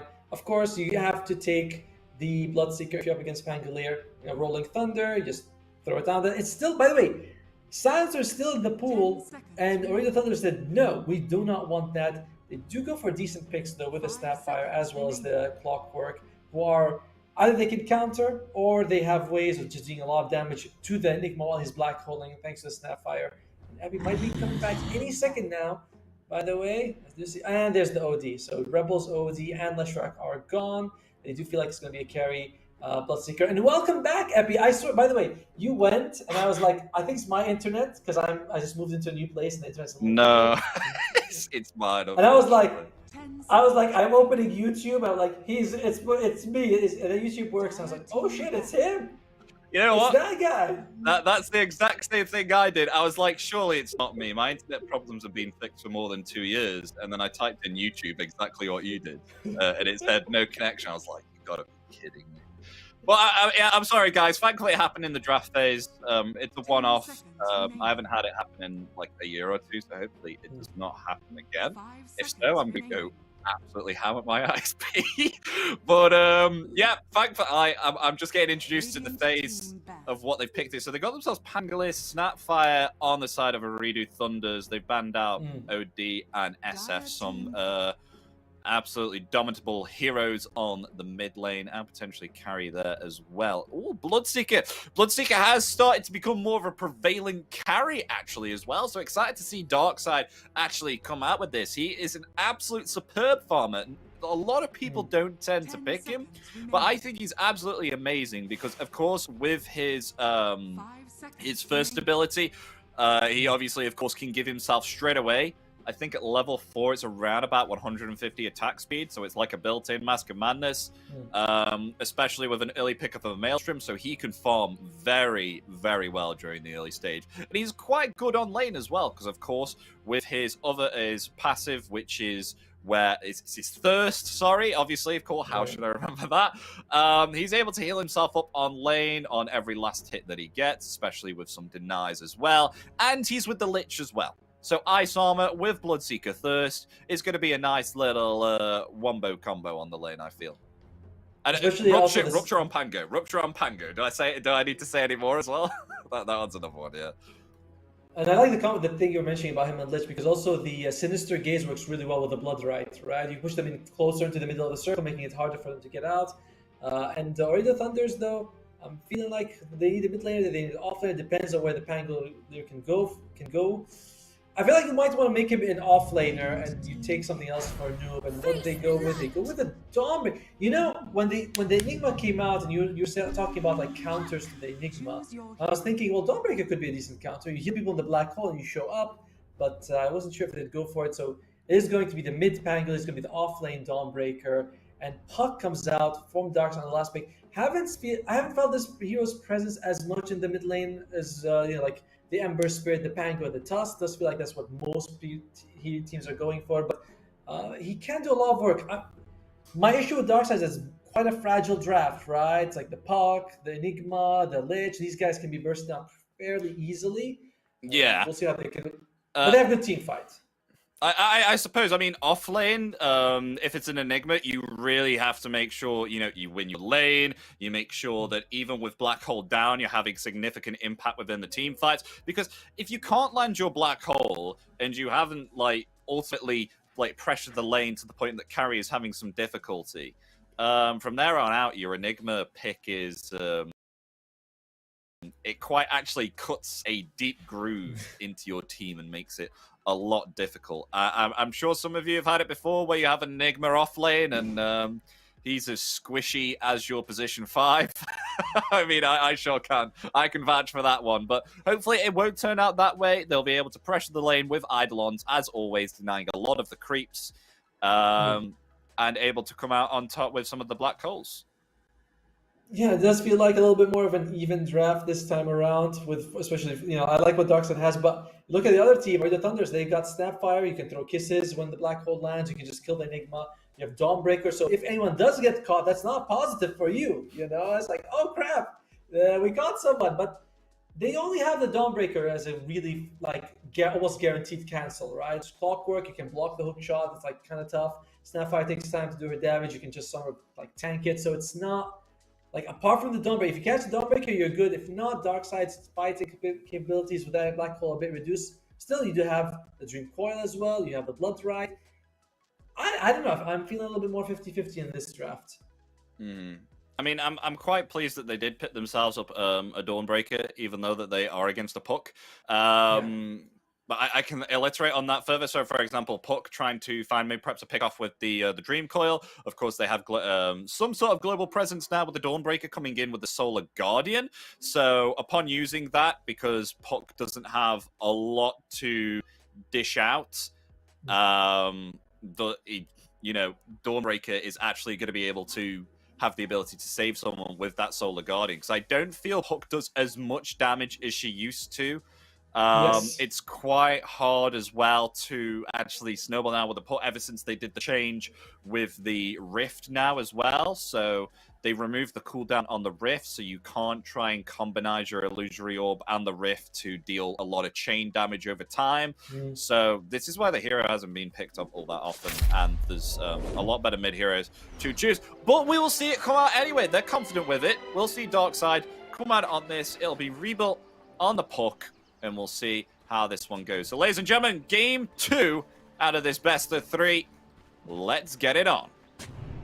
And by the way, guys, it seems like if the odds favor Ooredoo Thunders as well. If you guys want to put some money on the odds, click on the banner down below the stream to receive $15 off when you sign up. It's only available if you're signing a first-time user. So old-time users, a little unfortunate for you guys, but well, something. If you're new to this and you want to put some money on it, Ooredoo Thunders, they have pretty good odds for them in this game. Overall, though, Darkside, it does feel like their scaling late game is a bit lacking. I mean, you have the Black Hole, so you're never out of the game. But on the other side, you have the Lina, who is probably the strongest hero in the game right now. At least the strongest score. She has something like 550 extra attack speed with that talent, thanks to the Fire Souls. And you talked about, Bloodseeker farming fast with 150 attack speed from the Blood Rage. Yeah, Lina triples that easily. That's now some contest for the bounty runes here on the river. Who's going to be able to get that? It's Noob. They actually get themselves 3 bounty runes. Oh, maybe 4. Make it 4. Oh, got themselves 4 bounty runes. That's 160 gold for the start. Feeling good. Can get some items straight away. And look at that. Noob only around about, 200 gold away from a bottle already. So it'll just need this one wave and bottle acquired. Yeah, starting off with an 800 gold advantage for your team is pretty massive. So Ooredoo Thunder's going to be very happy with that. And of course, but I mean, they kind of need it, right? You are going to be getting a little less creeps in the top lane courtesy of the Enigma. And by the way, one of my favorite lane combos back in the day was when Eidolons was Demon Conversion was 35-second cooldown, and you get the Lich Sacrifice. And you just deny 2 creeps every time for late spawns. That was a lot of fun. It wasn't very effective, but it was a lot of fun. As already, it's only level 1 on both the Lich and the Bloodseeker, and already we're throwing the Wrath here. So Omar has decided to rotate in now finally and start to dish out some of that damage there with the Scatter Blast. And the Blood Rite landing in conjunction with the Dawnbreaker, which you can see doing A-OK at the moment. I'll be quite worried for Sonico this lane, by the way. Dawnbreaker and Snapfire. Once we're around like level 2 or level 3, it's gonna be pretty scary for him. And Waiter, I don't think he's only got 8 last hits. I feel like he's got a little bit better across those 22 games, you know. But even so, it's 50-50 for him when he makes the series. We go in. Oh, level 2, Dawnbreaker. Is it going to be enough to take down Sonico? No, it's not, because of that Frost Armor. Slowing down, but they may be able to find a kill into no one. The Fairy Fire just there. Able to survive and stay on. As Tango given to no one. Could use the Iron Branch for that. Just going to try and heal up there with the attempt there with the Snapfire Cookie. Look right, we'll connect onto Omar. Does a little bit of damage there, but no one's starting to heal up now with thanks to getting level 2. And the Thirst passive has been acquired. Yeah, a lot of action bombing. I don't think that's gonna let up, right? Like we talked about Dawnbreaker as well as the Snap, but Bloodseeker and Lich also have a good amount of killing power there. Meanwhile, in the mid lane, though, we can see that Noob is doing a little bit better here, but that's courtesy of the fact that, you know, your melee hero, Quelling Blades, are a little bit more effective for you, so that's usually how it goes. Puck's still doing pretty solid. The guy who is suffering the most is DK Phobos on the Enigma right now. Only gets 4 CS to his name, whereas Lina's got 8 denies. That is pretty crazy that TA2000 has that. Yeah, it's really hard playing against Lina when you're an Enigma because, of course, Lina has AoE damage, so can like take out all the Eidolons, and it's the fact that she has a very long attack range, which I'm sure everyone is aware of. So it's quite a nasty thing to go up against when you're Enigma with these Eidolons, because you possibly attempt to even give away a little bit more gold, but on the bottom lane, Waiter actually able to take down Sonico here. And I don't think that'll be the only time that happens. Look at that. Like, Look at the domination right now. It's on this lane. Even the Clockwork just on his own is enough to zone out this Enigma right now. and by the way, Clockwork had a very nice buff that made this hero a little bit more, playable. Let's just say that. His battery assault does double damage to creeps. So once you get about level 2, you can really start farming these Eidolons. So it's very nice to have that. Before, the hero feels like you can never get gold, right? You can like get some assist gold, but that's about it. But now you can actually farm up the creeps a little bit. And DK Phobos is like, I love this change. It's nice. Look at him. He's just ruining my life, and he is suffering right now. About third. Bombing. No one. Snapfire Cookie has stunned him, but the Frost Armor is there once again. Celestial Hammer will find the kill nonetheless. Bloodseeker will fall. Waiter will find the kill onto no one. This is a bit scary. I mean, they already forced the glyph out. They're going to do some damage to this tier 1 tower. The creeps aren't even there for the range side. They're going to get reached in about a couple of seconds. But 2 kills already. And the Dawnbreaker, she is this hero does a lot of her gold comes from the lane phase. She can farm later on from the jungle, just show up. But you really won't be able to shut this hero down. But with the Snapfire, it's very hard. This Lich and Bloodseeker combo looks like it's going to suffer, especially with gold and experience disadvantage. Meanwhile, both mid laners really utilizing their mana pool. Noob kind of suffering here at the moment, so we'll definitely need this power rune, which is going to be spawning in around about a minute. So it'll be interesting to see if we do see some rotations here from Ooredoo Thunders. Dude, look at DK Phobos. He's still only got 7 CS. He's got 7 CS, and so his sad. net worth. Oh god, his net worth. He hasn't died or anything. He's got no net worth, unfortunately for him. I mean, this is just working out so well. Every time he sends the illusions forward, you can see Kaori with the Clockwork just pushing them out. The Lina will be TA2000 will be farming them. Pretty tough lane. The only guy who's really doing well for Darkside is their mid lane, is the Puck. We'll see what Rebel can do with that though. He's gonna have to make a lot of things happen. I mean, no one's got a lot of pressure on his shoulders. I wouldn't be surprised if he decides to pick up a blade mail here for the Lina, or something along the lines of that, or possibly even a halberd. As Enigma will definitely not be able to tank or dish out the damage that Ooredoo Thunders do possess. So we'll see how the bottom lane goes for no one. There's a lot of pressure is indeed on the shoulders upfield. Meanwhile, though, rotation here for the power rune, a leash there onto 2. As the double damage was able to be obtained there by Rebel. They're going to try and go for more. There's the toss there from Yamich. Able to dodge the shield crash there with the phase shift. Still trying to dish out that damage there with the double damage, but was able to illusory orb away just before that rolling thunder came into contact. Oh, a nice silence there. Illusory orb forward. The double damage, it does its job. Finds the kill onto Corey. Oh my god. Are you serious? Nope, it's fine. Nope, it's fine. I can hear you. No problem. Omar is just gonna be losing his life. Yanis goes fine. The toss came out a couple of seconds after that. You're able to get the kill. You're happy. I can hear you. You're fine. Oh, Happy might not. Maybe the internet is gonna fall. Poor guy. You could hear him in the last second saying some very interesting words, but. Meantime, that was a good rotation coming out here for Darksiders. It's very tough playing the Pangolier against the puck because guess what? You wanna roll, but he's like, oh, is he gonna coil me? Is he gonna face shift out of it? He wanted to get the roll off, and just took him forever. And by the time he did, there was a cog right in front of him, so he got the cog blocked, and that's never fun for the guys. Oh, now is he gonna be all right? Takes a lot of damage, mixed out on a sliver of health. Meantime, hopefully he will be rejoining us any second now. Dawnbreaker, halfway to level 6. Well, I mean, halfway to level 5. Let's go with that. Once he has that, with his ultimate, he can counter a lot. Ooh, mid lane noob though. Taking a bit of harass here. Doesn't have the rolling thunder. Has it now actually. And, oh, okay, Kaori, can he actually do this? Ah, no. Lucio was ready and just makes it out just fine. The top lane. You know, I was gonna say I think that Clockwork's gonna have more net worth than DK Focus at some point, but no, DK Focus still, 300 gold ahead on the Enigma. Gonna get that arcane boot very soon. Once he has that, it should be a lot easier for him to push back the lane a little bit.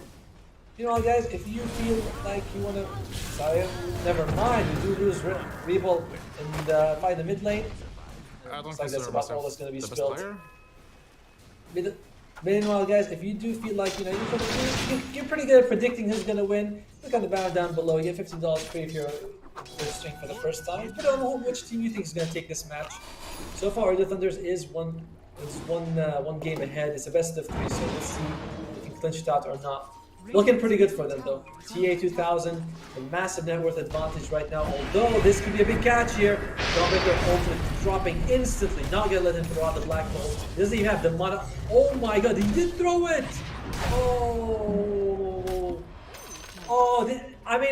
I saw the jewel next to the jewel icon go from green to green. I was like, oh crap, he used it. I didn't even see the spell come out. Maybe if we have a replay, we can see it might be the world's shortest black hole. Very unfortunate. Very unfortunate. This has just been a very terrible game for the different. We'll see if we can recover. Come on, man. Pretty nice. We man coil on the ball lane because he loses his life, but we might be able to get a kill here. We do on the Dawnbreaker. Rebel, unfortunately, looks like he's going to lose his life. TA 2000 gets a double kill from the top and the bottom lane on 2 cores. Guys, I think we can call it over at this point. This is the TA 2000 show, and these guys, TA 2000, they never lose. They never lose. And okay, lands. This is looking like another dead DK Phobos. Gonna do some damage to Kari. I think he might be losing his life actually, but we don't want to look at that. We're too cool. We don't look at these people dying. It's perfectly fine, right? You're willing to sacrifice your position 5 Clockwork just to keep shutting down this Enigma. Very unfortunate. No one, where is... Oh, it's chasing the TA 2000. Oh, Lena close. I'm about now. Very close. TA 2000 getting slightly though there, but he's being able to get himself back now and into the base. Will be able to heal back up. Meanwhile, no one getting very close to that Maelstrom there now. Only around about 600 gold remaining, so we should start to see that Bloodseeker climb up in the net with hopefully if Rebuilt is able to apply the space. And speaking of space, they are indeed going to go for a smoke. Soneko and Rebuilt now possibly trying to find a kill on the top, but to not their surprise, but it's only the Snapfire who's hanging around up here right now. That's not the target that they want. Not all, especially because they didn't have the ultimate available. It's not like you're going to have a big cooldown advantage if you take this kill. I mean, they find the kill there with the illusory orb. The kill actually goes to Soneko, surprisingly, with the frost armor. But still, it will open up an opportunity now to maybe perhaps get them to tier 1 tower. At least they get themselves an Meanwhile, waits it. Deal the damage there with the Starbreaker and the Celestial Hammer, but it won't be enough because the Chain Frost has been able to deal the damage. The Naked's still alive, able to maybe perhaps escape. Are they going to be able to find a kill? Yes, they are. So Nako will just get away with a grasp of HP. Will actually deny himself to the neutrals. But that was around about 20 HP that he was on there. That was quite insane to say the least. Yeah, quick feet making it out of there just in time. And all right, Darkside, signs of life, man. Because it was already the Thunder show until about these, about like the last minute and a half when they were able to come online. So good job by them. Darkside, black hole is down, but they do have the coil if they want to make plays. Did you see the first black hole used by DK Focus? He was throwing it out. He had like a sliver of health, and I don't know if it was a battery assault or like a Lina attack was mid-air and just lands right as he uses it. So unfortunately, we didn't see much of the first black hole, but plenty of time for him to make, to make a play. No, I didn't. But meanwhile, oh wow, very nice observable usage there. Omar finding the kill with the Mortimer's Kisses. Meanwhile, the Dream Coil has been committed. Will they find the kill onto Clockwork? No, that's a turnaround with the Scatter Blast. Double kill for Omar. Possibly a triple kill, never mind. Will be cleaned up there by Noob, and they find 3 here on Ooredoo Thunders. Holy moly, that was... What a cookie. What a cookie. Amar he just got a kill on the Bloodseeker solo, by the way. Like by himself, just thanks to War. Then he goes in and makes a big play in the mid lane. Fantastic. Darkside though, they jump the black hole. English coming up here. It's time for DK Focus to impress us. Yep, Rupture just being committed there. On Rita right now. Still okay though. We'll be going forward there. As Ooredoo Thunders definitely had the potential to turn that around if Darkside so pleased to try and take out Wheater on the Rupture. Well, it's looking very similar to Game 1, right? We're seeing Ooredoo Thunder, network advantage, top 3 cores on their side, farming away, and then you have to ask yourself, do they have the better late game? And I mean, I'd say 90% of the time I'm going to say yes. The only thing is that makes me go like, oh, there's not 100% that they have the better late is because we have Enigma, right? You have Enigma Black Hole, always the big equalizer. That's the one that if you're behind, you can get you back in the game. If you're ahead, just crushes the enemy. So very scary. And Dawnbreaker's going for this. I think she's going for a healing build. Can we click on her? I think she went for a mechanism on the Dawnbreaker. And, that's an interesting pickup to go for. Just show up with a bunch of auras to help your team out. Okay. Interested to say the least. Wonder if they'll go the Agnim instead as well to acquire the extra pulses on the Solar Guardian and get some extra heals. Along with that evasion as well. The evasion is the most annoying part in that Solar Guardian. I think it's like 70%. I believe it's 60, but yeah, it's massive. It's I don't know if it's 60 or 70, but I feel like it's 60. To be fair though, at least Darkside, a lot of their damage is magical, right? It's like, Enigma, you've got the Tiny, you've got the Puck, you got, Lich, like 4 heroes of yours don't even do physical damage, so it's not the worst thing in the world. And yeah, Dawnbreaker is going to go for the Guardian Greaves, through to the pipe. Might get the Molded Lock just because you have so much shield carry. Dream Coil. Avalanche, where's the silence? Actually not going to go for it, but the Solar Guardian comes in. They will find the kill there onto Tiny. Kurori still alive as the Illusory Orb and the Chain Frost will get the kill in return, so it will be a 1-for-1 trade there. But the Rupture onto Noob. Noob getting very low. Laguna Blade comes down onto Rebuild, not expecting that. Just decimated there by TA2000. Wow. Oh, that was unfortunate. They actually threw out the Rupture on the Pangolier from the start of the fight, so he wasn't able to roll in, but they could actually go and kill him, right? You want to force him to either roll or sort of stay there and take damage, but like Darkside are just very far behind. They don't have the items to force these plays. No one going for a BKB, which is nice, because apart from hookshot, I don't believe anything goes through that. Oh, Kaori. Well, Avalanche within the Blood Rights. That might be a kill there with the Sinister Gaze. Yes, it will. Wheater will fall. At least Darkside will be able to pick themselves up a kill there. Furthering the net worth of the Bloodseeker. Not as great as the Lina, because Lina is absolutely swimming in the net worth. But could be a potential chance to come back. But BKB has now been acquired on the Lena, which is some scary stuff indeed. And still no Guardian Greaves as of yet on the Enigma, but a toss and a coil break onto the Clockwork. Clockwork will fall. So they'll get themselves a second kill here. Darkside will. At least they're showing some aggression, even with the aheadness of the leader, the leader of the Pangolin. I don't even think that's a word. To be fair, I mean, I think you're the native English speaker, not me. So No, I'm gonna believe you on this one. Man. No, it's not a word. It's not a word. I promise you. No. By the way, guys, if you feel like looking on the banner down below, you have $15 on your first bet if you're a new user. The odds are stacked up against Darksiders, but I mean, the last few minutes they've been getting these good pickups, and they do have always played on the puck. That has a lot of damage. By the way, I look at Puck's picture. He looks like some sort of crocodile, doesn't he? Does not look like a fairy dragon to me. Oh no! Yeah. No, I see what you mean. Yeah. With I was looking at him. I was like, is that a crocodile face? I don't know that, but jeez, he looks. There's one way you can turn Puck into a lizard, I think, or something like that. Dear Lord. Well, there's a 4-man smoke by the Thunders, and guess what? They don't even have to break the Dawnbreaker. That's the one thing. It's gonna break onto Snaker. They're actually gonna go and try and find the kill onto the Puck, and they'll find it easy peasy lemon squeezy. As the stuns were there with the hook shot and the rolling thunder, so not even able to attempt to use a phase shift there. Dodge some of the stuns. Looks like they're gonna go Roshan now with 20 seconds down on the Puck.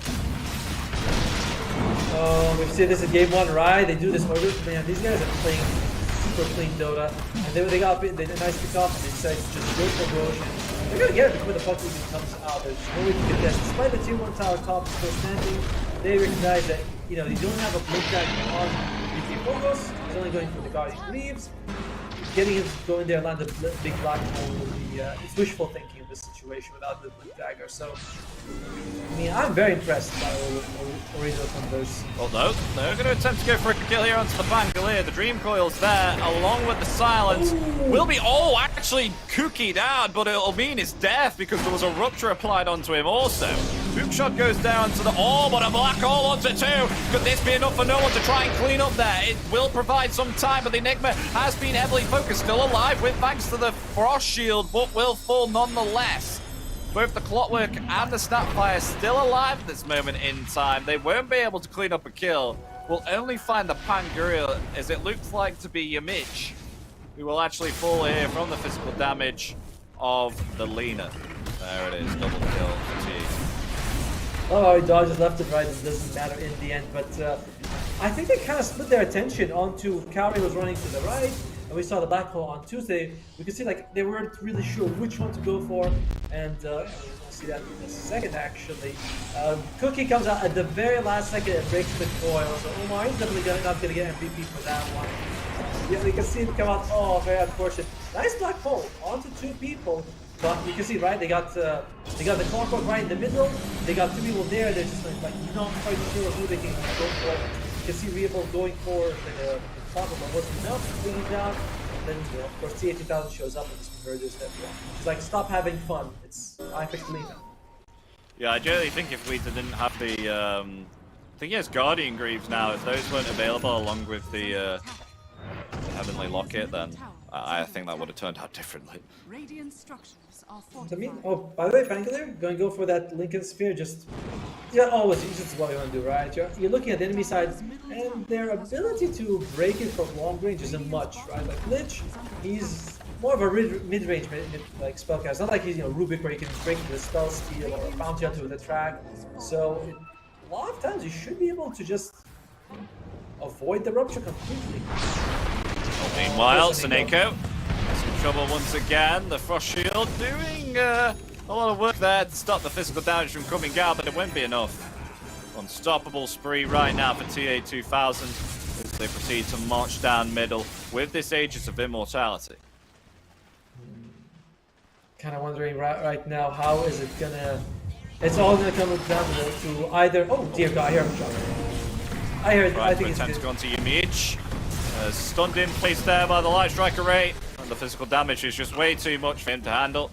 Now on a Wicked Sick and proceeding to hammer in on this tier 2 tower right now with the physical damage, as you can see. Lina is definitely a target for the next patch, I'd say. What do you think, Otomo? Is this hero going to be absolutely decimated by Ice Frog? Why? I think she needs more damage.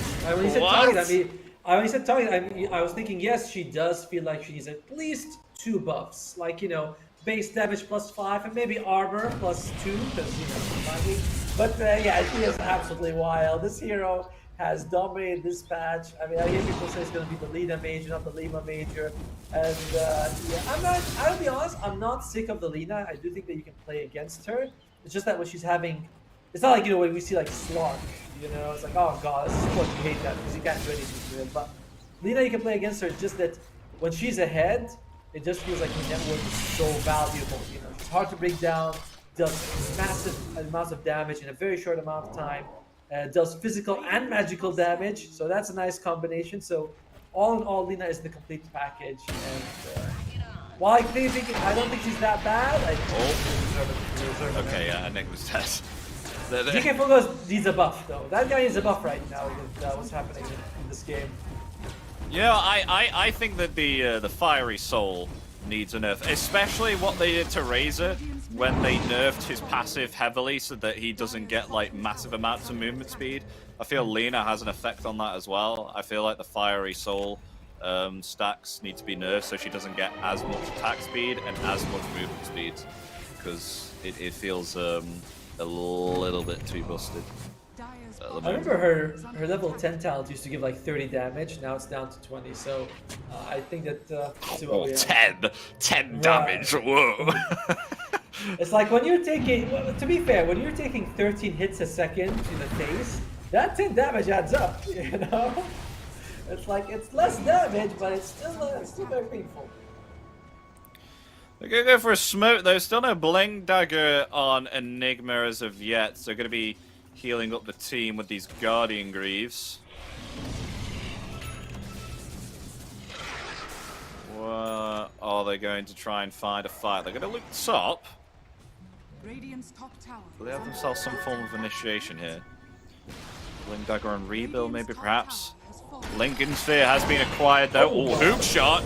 Actually found the Bloodseeker. That's a big target. Bloodseeker actually being trapped here. We'll have to activate the BKB and try and lay out that damage there. But a toss along with the Black Hole as well onto the Lina, and Black Holing the Dawnbreaker. That'll be Lina dead. Wicked sick. God, perhaps they can actually turn it around now. There's another blood right there. The Dream Call actually not going to get there to Winter, but the Basher from no one stops the Stormhammer. As now they found themselves the Snapfire as well. They found 3, possibly 4. There's the Sinister Gaze. Yes, they do. Darkside. They somehow turned that game around. Slightly, I'm gonna say it's a slight dive from Kyrie. When you look, see him jump in, he's got no backup. The rest of the team taking a while to get there. It's kind of easy for them to turn this around. So no one, like a lot of this shot stunts is wasted. And perfect Black Hole catching 2 cores. Unfortunately, 4 ways, so he wasn't able to get on the Enigma. So it's just everything went really well for Darkside that fight, and kind of starts off from Clockwork, putting in the bad spot. Well, the fight in the actual game toughness is though. Yeah, it's Tiny in some trouble. Shield crash will slow Image down. No mana remaining. Oh, avalanche from the stick charges. Meanwhile, Tiny will finally fall there from the Celestial Hammer. Saneko will also fall here from the Light Striker ring. Well, you know, they came out on top of that fight. I have to say, I was quite surprised myself. But they've got to wait a very long time for the Black Hole. BKB has got to come off as well, so they really do have to wait for some time. It's not exactly like Ooredoo Thunders, who after a win or a lost fight, they can go throughout the next one and re-accumulate themselves after like 30 seconds.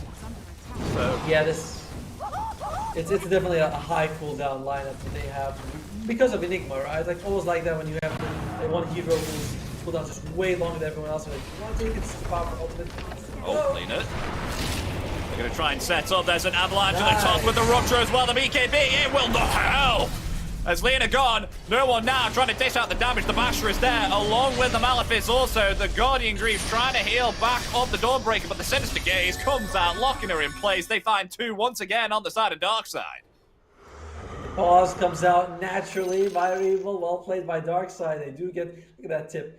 Gotta say, this is kind of feeling a little bit like Ooredoo Thunders are too confident, right? Like, first was the clockwork jumping in, then, I mean, where is the rest of the Dire squad? If you look at it, they weren't really there to help their carry in that situation. TA2000 standing in front, he's still like got a massive advantage. He's still very hard to bring down, but does need his team.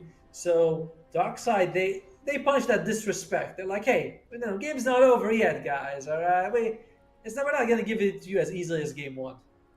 Yeah, I gotta say, TA2000 there was quite confident with himself there, and the rest of his team didn't set up for the counter initiation, especially with the pickup of the Blink Dagger now from Yimich on the Tiny. We've just seen like how devastating their small little combinations can be with the Rupture and the Avalanche tossed all the way back between the tier 2 tower. So pretty impressive stuff coming out from Darkside now to try and attempt and turn the flow of this game around onto their side. This 4,000 by the time these two cores are up, go down to 3. At that point, I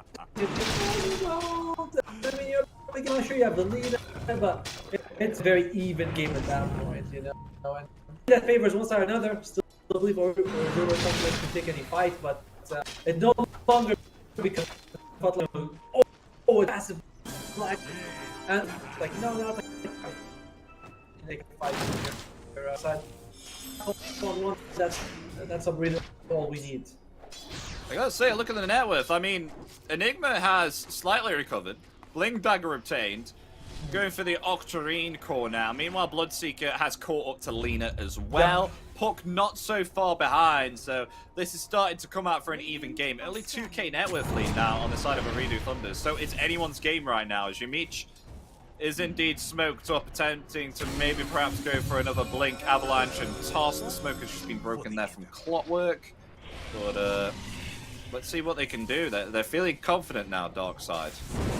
I want to look at what Rebel is building on the Pangolier, because a Basher is amazing this game. You can just swashbuckle on the Enigma and just bash them out. They're going to go beyond the high ground. They see Bloodseeker farming the Ancient. Oh! That's the hook shot. It will miss. So Rolling Thunder coming forward now. They're actually able to disengage apart from Seneko, who's been targeted here by the Mortimer's Kisses. Will fall. At least they'll take down the Lich, but now they've caught themselves the Bloodseeker. BKB will come out. As now the silence is there along with the Dream Coil also. Pangolier maybe in some trouble. They're actually not going to try and fight this move, perhaps. They're going to get themselves out. Now Pangolier blinking forward there. The Malefice along with the Rupture as well. Going to try and find the Pango. Pango going to TP out, but it's been cancelled there along with a Black Hole! Onto 3 along with the Rupture as well. The Drift. Oh dear. That could have been big there, but they were still able to hold themselves with the BKB and the Guardian Greaves. And Avalanche and Bloodbright onto 3 will connect. No one very, very speedy. Around about 600 movement speed right now, but there was nothing to come out of that black hole. But that could have been big. It could have been. What castle? I think, was it the Battery Assault from the Dark Park? I'm not quite sure what was able to get that, because whatever it was, that saved them from what looked like a massacre. They jumped in on DK Flowers doesn't lose his life. I knew he would lose his life. But yeah, it looks like it is. It is the Battery Assault, right? Yeah, What's in there? It was the Battery Assault. What a play by Cowrie, because I was thinking that I didn't see a cookie. I know that 2 of their stunners were gone, so what a play by Cowrie, keeping them in the fight just now. That was very scary. You know what? If you're a Clockwork, you can make plays the A stage of the game, and he just did that with Battery Assault by walking it. It's wild. Meanwhile, Avalanche tossing the Lina back with the Rupture along with the Sinister Gate as well. This could be a kill to Lina. Yes, it is. The Solar Guardian will come out, but a little bit too late, as now no one's attention is right on top of the Dawnbreaker Waiter. Losing too much health for him to handle. Will fall from the hands of no one. It's a double kill for him, making a triple kill, cleaning up the Snapfire. As now they completely just turn around the fight that looked to be a little bit of a disaster on the bottom, and now they're the ones to head into the Roshan pit with 3 down, and they will try and claim themselves the Edge's immortality with no contest for them at all. Give that shard to no one. Suddenly he's gonna be able to go toe-to-toe against the no problem. Although they're getting into range, they could actually disrupt this Roshan with a hook shot or a Rolling Thunder. There's now, yeah, coming forward there, breaking it up. That's a lot. Oh no, What's no, that? he's been caught! He's been caught in the pit! That's a disaster. That's such a disaster. The Aegis now coming into the hands of the Bloodseeker there. The toss onto the Pangolier. It's a disaster. Oh no. Oh dear, that is not good at all there. It could have been so good there for just Clockwork and the Pangolier, but was caught within the grasp of the pit. Oh, And dude. Clockwork was also being targeted there as well.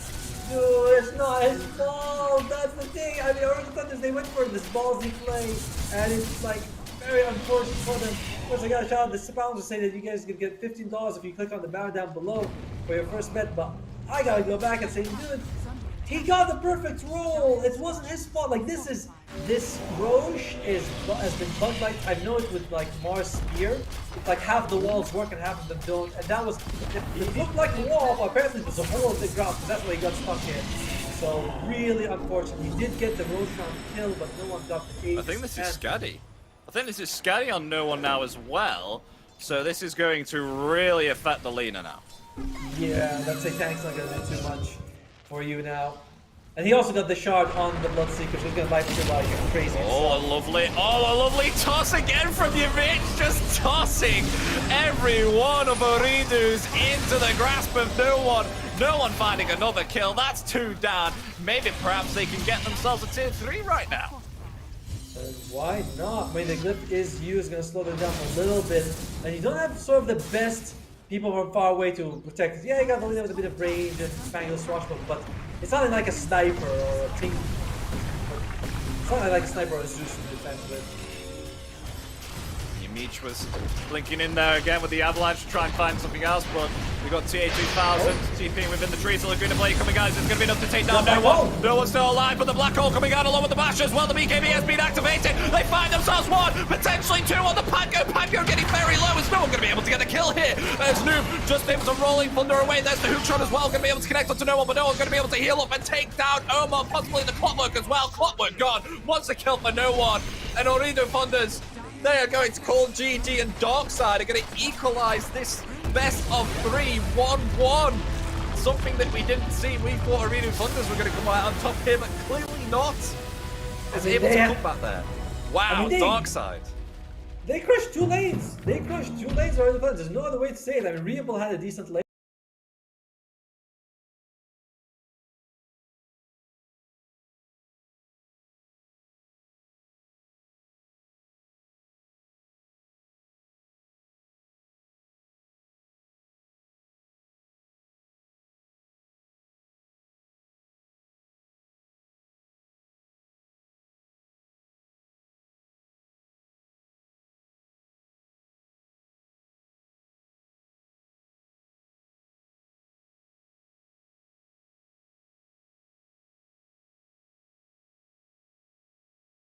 He really looked great this game.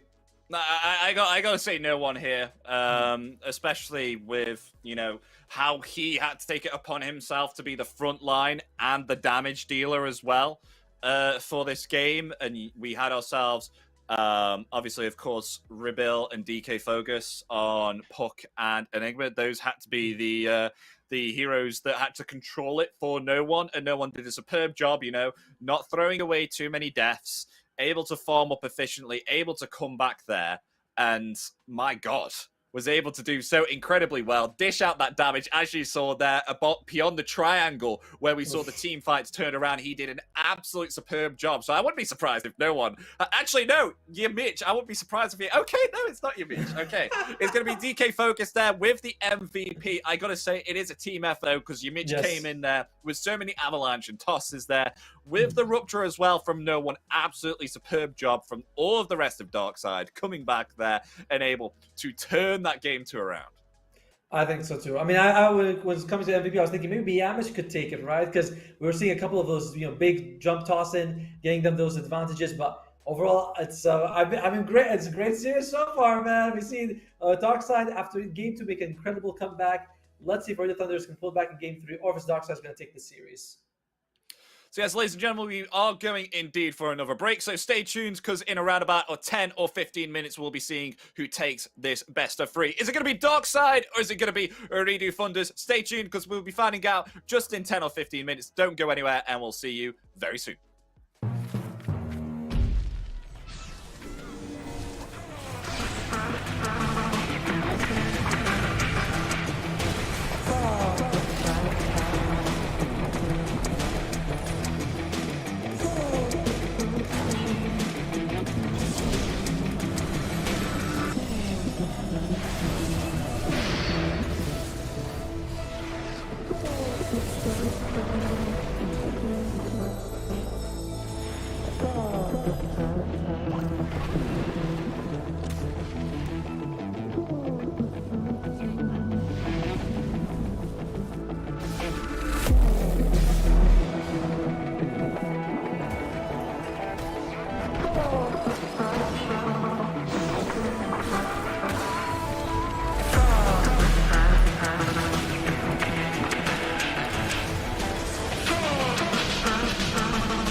Hello, ladies and gentlemen. Welcome back to BETBOOM Universe with myself, Epidamnos, and joining me is Otomo. We've just had ourselves 2 games covered at the moment of this best of 3 with Darkside versus Ooredoo Thunders. Currently, Ooredoo Thunders did take themselves game 1, but Darkside were able to equalize this and make this a 1-1.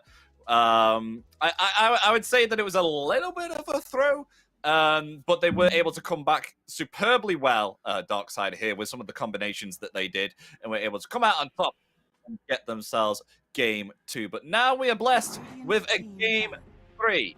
So who is going to be coming out on top of this one? As we're blessed with the bans already, Darkside getting straight into those bans, banning both Nate and the Train Protector straight away. Lena and Brood will be banned on the side of Ooredoo Thunders, and Death Prophet getting picked up as the first pick for Darkside. Death Prophet? Huh. This is a hero that some regions seems to do really well, some regions just completely ignored. Fairly flexible, although I do feel like the hero's kind of become more of a mainstay in the off lane, but you can pick it mid if you're up against like a Tusk, right? You can just go like, oh, I'll just put mid, the Tusk will have problems going in there. So interesting to see that. And they go for the Rubik here for Omar on Ooredoo Thunders. He had a very good performance with that in game 1, stole overgrowth at the very end, so you know, I like the pick. And Script Swarm is just great on the Rubik, by the way. Just get something like a 5-second cooldown. I think actually it's less with when the Rubik steals it, and the damage is something like 413 when it's maxed. It's like, it's insane to have on the Rubik. You can just keep throwing it, clearing out creeps, doing tons of damage. I mean, yeah, Omar did play quite well with the Rubik position 4 at the start of game 1.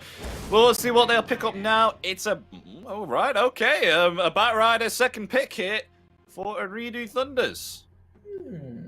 I like that.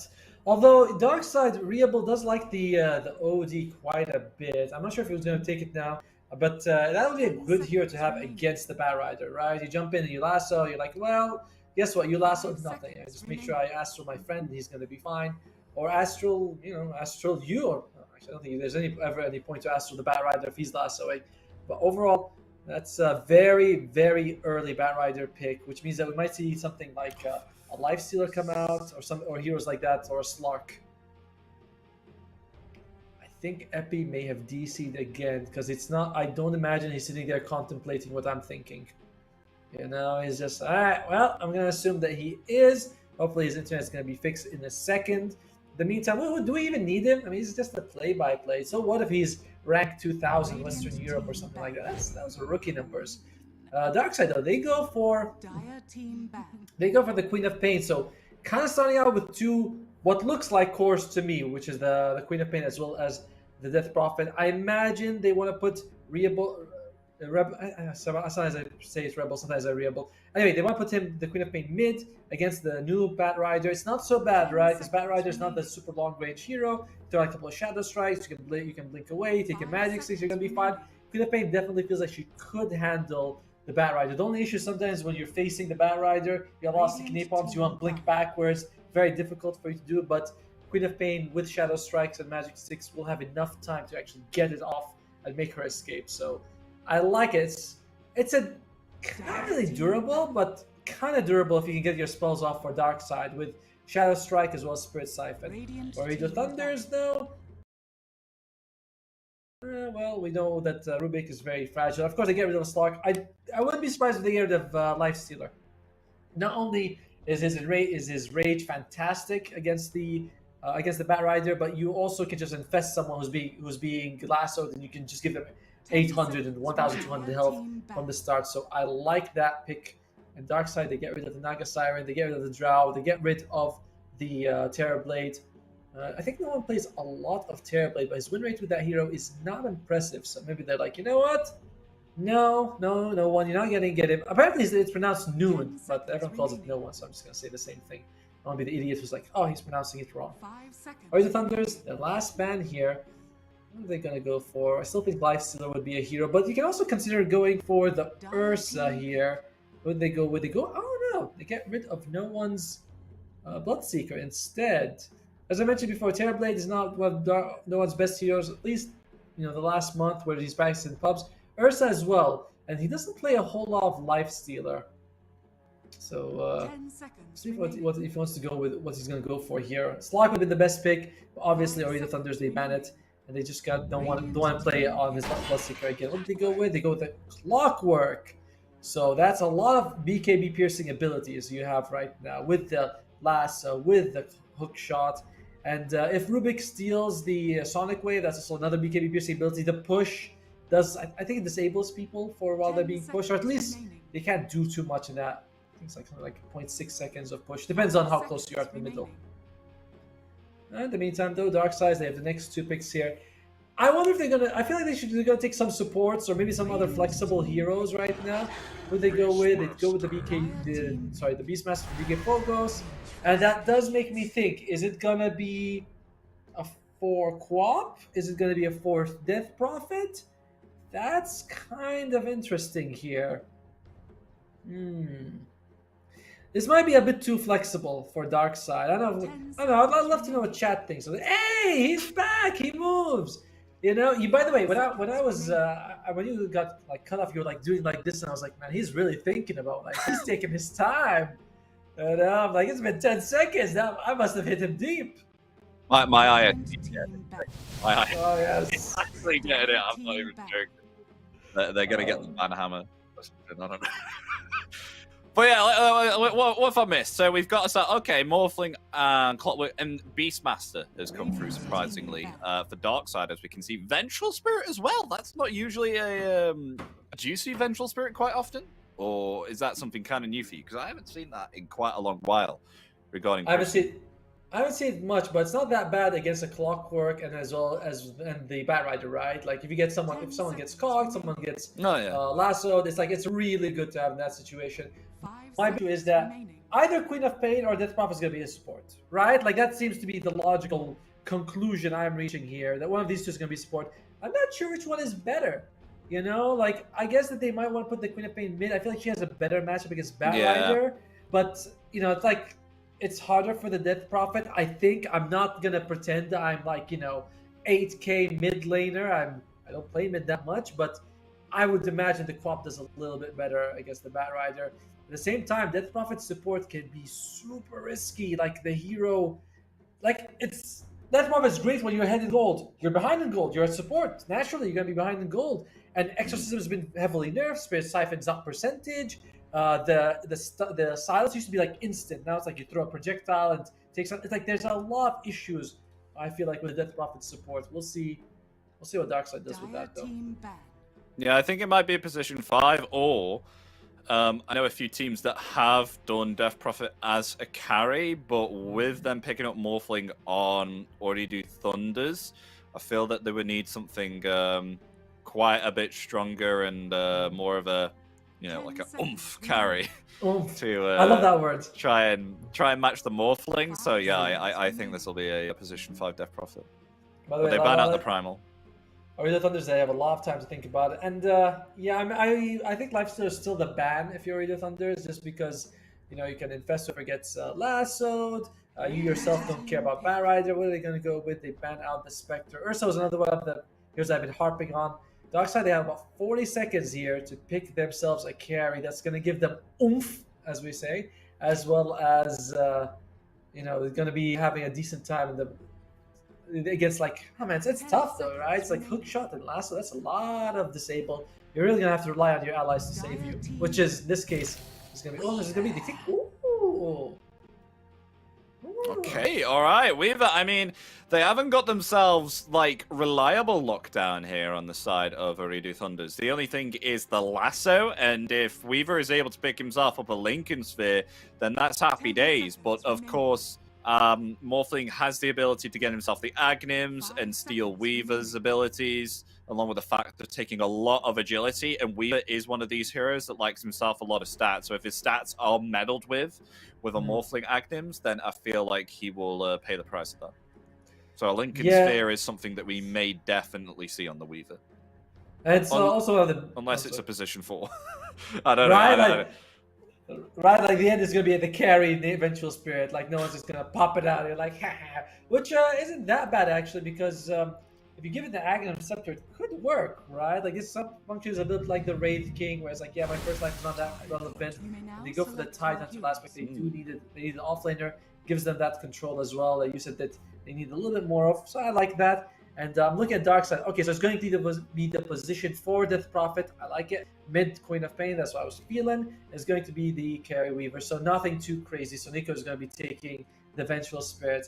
Darkside's draft does feel like it requires a whole lot of really good coordination. It's not easy to play. You got Weaver carry, you can be bursted down. You have to get those Vengeful Spirit swaps off.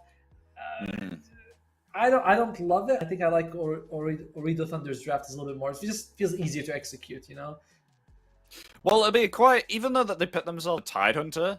Tidehunter usually does well against melee heroes that can't usually dish out the damage. Weaver is one of these heroes which can do the harassment on the early stage of the game, which is one of the reasons why some people do pick him up to try and play in the early stage of the game. In some cases, Morphling can't do that, and especially with the fact that we've got ourselves Yimich, who's on position 4 Death Prophet here, with possibly a lot of the silences coming out, which may have an effect on Morphling that may keep him back and allow them to fight 5v4 with the Weaver. But we'll see. We'll see how it turns out. Weaver carry, it's not what you see all day, every day, but it's a nice pick, I feel, nonetheless. It could, dish out the damage against the Tidehunter. We'll see whether no one decides he wants to go Desolator or Maelstrom. It's all how it goes down. I can't say what will go on from here, but excited to see. So it feels like you're a bit on Darkside's corner on this one. You really have faith in this Weaver carry, don't you? Well, they've got themselves Queen of Pain versus the Bat Rider as well on the mid lane, and Rebuild. I don't know how many points he's going to put into the the Shadow Strike, but it's going to have a very significant impact against the Batrider, and Queen of Pain can just obviously blink away if Batrider does indeed get too close as well. So there is the advantage of Darkside having a potential mid lane advantage there. And DK Focus, he's playing a lovely Beastmaster as well, with one of the most reliable stuns in there, the Primal Roar. So I'm feeling Darkside. I'm not gonna lie, Tomo. I don't know if you feel a little bit different, but Darkside's draft, I like it. I like it a lot. You like it? Well, the odds don't like it. You know, they like Ooredoo Thunders. And if you guys feel like you agree with that, you can click on the banner down below to receive $15 for a free bet when you sign up. It's only available if you're a new user, so old users, tough luck. You know, it's your fault for being an old user. It's only new users get all the perks. By the way, I like to go with the odds myself. I think Ooredoo Thunder's draft is super easy to execute. You got great team fight with the Tide Hunter. You got Batrider who can just create. I've seen Batriders just go 15-1, and it always sticks to my mind. You know, it just feels like a hero that you can have a crazy game. You got BKB piercing from the Clockwork. It just feels like it's Ooredoo Thunder's game, in my opinion. But I don't it can go both ways. I'm gonna go with my boys on the dire side here. And there was a bounty rune contest there. 2-2 bounty runes will only go between both teams, and Batrider's skin just looking like a red blob right now coming down the I'm like, well, okay, it seems like it looks okay. Was that like he looks better now? Did he just look worse before? It did. I don't know. Because I saw it too. I was like, wait, what? It's like, what is he? Is he like an enraged life stealer? So what's going on? But he shows up. Wait, I think it's when he uses the sticky napalm. Oh no. Oh, he might use the taunt. I'm not sure. Maybe it is the taunt. All right. Maybe it went upside down. That would make a lot more sense. Yes. All right. Reable, he's got a pretty impressive win rate on that Queen of Pain, and he's gonna go for at least the first point Shadow Strike. I imagine you want to put at least 2. I think the healing doubles at level 2. It goes from 10 to 20, so that helps you quite a bit. You can get it. Oh. Well, great. Just harassing your Mitch there a little bit. Still no Siphon Drain leveled as of yet. Oh, yeah, he's only took Crips from level 1, which is good if you want to be able to contest some of those ranged creeps and get them. But when you are up against Clockwork and he's right next to you, like I imagine he's going to go something like 1-0-2, you know, get those 2 points of Spirit Siphon. At that point, it becomes very risky for Kairi to try and actually harass him. Oh, no one. He's in trouble. Yeah, maybe not. He's going to be fine. So Nico is going to be harassed within the tree line here. This might be a kill. Fairy Fire will be committed, but it won't be enough. Witter is going to be able to obtain first blood upon the Vengeful Spirit. Yeah, good for the Ooredoo Thunders here, starting off very strong for them, but they are up against DK Focus' Beastmaster, which is one thing I haven't mentioned. Like, this guy is he's a beast on the hero, basically, and I have to be a bit worried about that. There's going to be that constant, push coming out there. Look at Rebuild right now. He's got too many stacks on him. I don't know if he has himself yeah, I think he had a stick charge ready to use them and blink away. Probably gonna get a magic wand, right? It's like it's just worth it in this lane if you can get it. And I love that water. Look at the taunts. He just throws watermelons everywhere. And Reable, he's still fine. I mean, look, he's taking a lot of harass, but he's 11-6 to the 7-1 of Noob, so he's fine with the way the lane's going. I don't consider myself the best player. There's a dagger into Noob again. Actually putting a point into Flame Break here to bring back Queen of Pain if need be. But meanwhile on the top lane, Corey going to find your Mitch there. And he killed him while he was still level 1. He didn't have that no Spirit Siphon at level 1 cost him so much. Because if he had taken that, he wouldn't have died in that situation. So, I mean, it's not like a wrong play, right? It's like, you went for a Crystal Swarm, it's a smart when he took it, but that was a really risky thing that he did, and it was close to level 2 when he died. Otherwise, he would have had Spirit Siphon. So, very unfortunate there for the Death Prophet here. And Mitch, again, it's tough. You gotta be your Death Prophet, and you're gonna be support. You're gonna have less net worth, and you're off to a bad start. It is a recipe for disaster right now. Recipe for disaster. I haven't heard that in a while.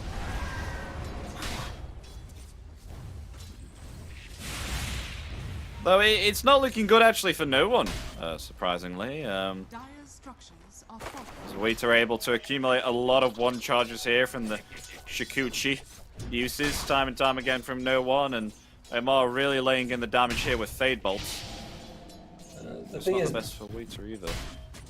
both heroes really get a lot out of this in Magic Stick, right? Because one side you have the Anchor Smash, because you're gonna throwing that like every 5-6 seconds. On the other side you're gonna be throwing Shikuchi. So, oh my! Oh, That was that's... very close. No one has to get himself away. Saneko in some trouble. Will be able to get underneath that tier 1 tower. Will Oh, they want survive it. though. There's a magic missile. The Shikuchi will not be enough because the magic wand healing Omar back up. And oh my god, it's very tense. Like you got a bunch of low health heroes in the bottom lane here with the Weaver and the Rubik, but both of them are always full of Magic Stick charges, and it's really scary right now. Overall, though, bottom lane everyone's farming pretty well, so it's not too big of a deal. Waiter they got first blood, and that's been about all I've seen. Just this farm training. Oh, dude, Yamich again losing his life. Yeah, it's not going well right now as Corey is really laying into them here with the battery assault, giving lots of space for Morphling right here, right now. TA2000 is having a lovely free time, but no one, he's very used to hard lanes here. I think he'll be able to come back from this one, as Snake just giving him an extra tango there to heal back up. Though on the mid lane, Yes. with Noob there. Oh, meanwhile, Magic Missile will find the kill with the Gemini attack charges. There we go. That's Omar gone. But yeah, as I was saying, on the mid lane, Noob, with Noob versus Rebel, Rebel has been able to deny so many creeps from the Batrider. I think Batrider was only able to get himself 15 last hits, 1 deny. We've got 23 last hits and 13 denies from the Queen of Pain. So, as you can see, Noob having to actually rotate now to the jungle instead, because Rebel has just been applying the Shadow Strike charge this time and time again, and really not even being able to get an opportunity for a kill, nor any last hits on this mid lane. Yeah, it's kind of crazy. I didn't think that. I mean, I knew it. I was like, oh, I think Queen of Pain is going to do pretty well, but I did not think that he would be getting something like 20 denies, you know, in the first 6 minutes. Like, it is absolutely massive what Rebel is doing right now, shutting down this Batrider. Batrider, he gets to recover. He's going to be fine. He may not be able to dispel the bugs, but if you're tied onto it, you don't really care too much about it. So yeah. Action middle. Queen of Pain able to survive. The Sonic Wave will find Noob, though Yamich will pay for his life in return for the kill there on the Batrider. With another Shadow Strike, Magic Missile as well. They actually might find a double kill here. Need more physical attacks, and there it is. Rebel going to find himself a double kill here on the mid lane, having a good time right now as the Queen of Pain. Yeah, but I need to make a little go back to safety here. And he's level 7 to the level 5 of the Batrider. By the way, guys, if you are feeling like you believe in this Queen of Pain, why don't you click on the banner down below, get $15 off for free bet for your first time user.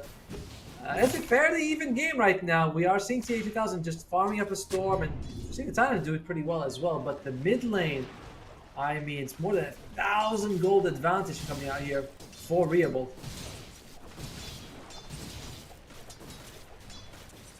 On the way to be getting a Falcon Blade now. Meanwhile, Cogs caught the Beastmaster. Beastmaster may fall here, and will do so indeed.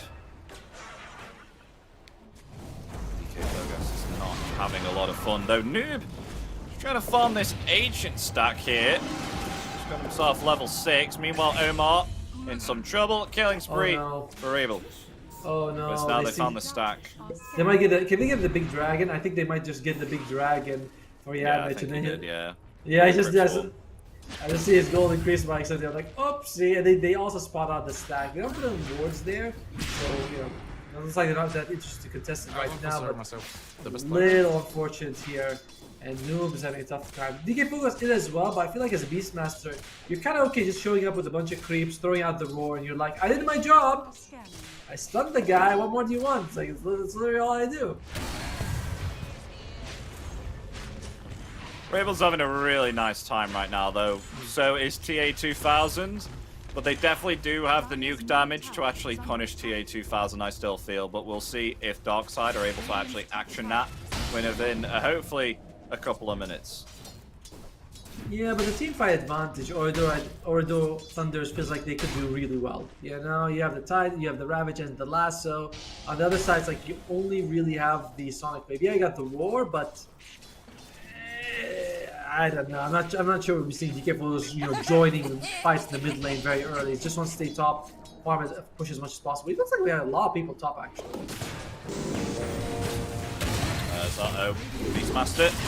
Caught again, though. Sonic Wave comes out, will blow back the Morphling, and will decimate the Clockwork. Corey will fall by the hands of Rebuild. I think you're okay with that. It's like, yes, you lose your Clockwork, that's your position 5, but Kario, first of all, he's got twice as much net worth as Soneko. Secondly, that Sonic Wave cooldown is pretty high. It's not as bad as it used to be. Now it actually scales, it gets a bit lower, but it's still a very long cooldown at level 1, and getting it, using it just to save your off laner, killing the enemy position 5. It's not bad, but you want to have slightly juicier targets if you can. So both teams pretty happy with that trade.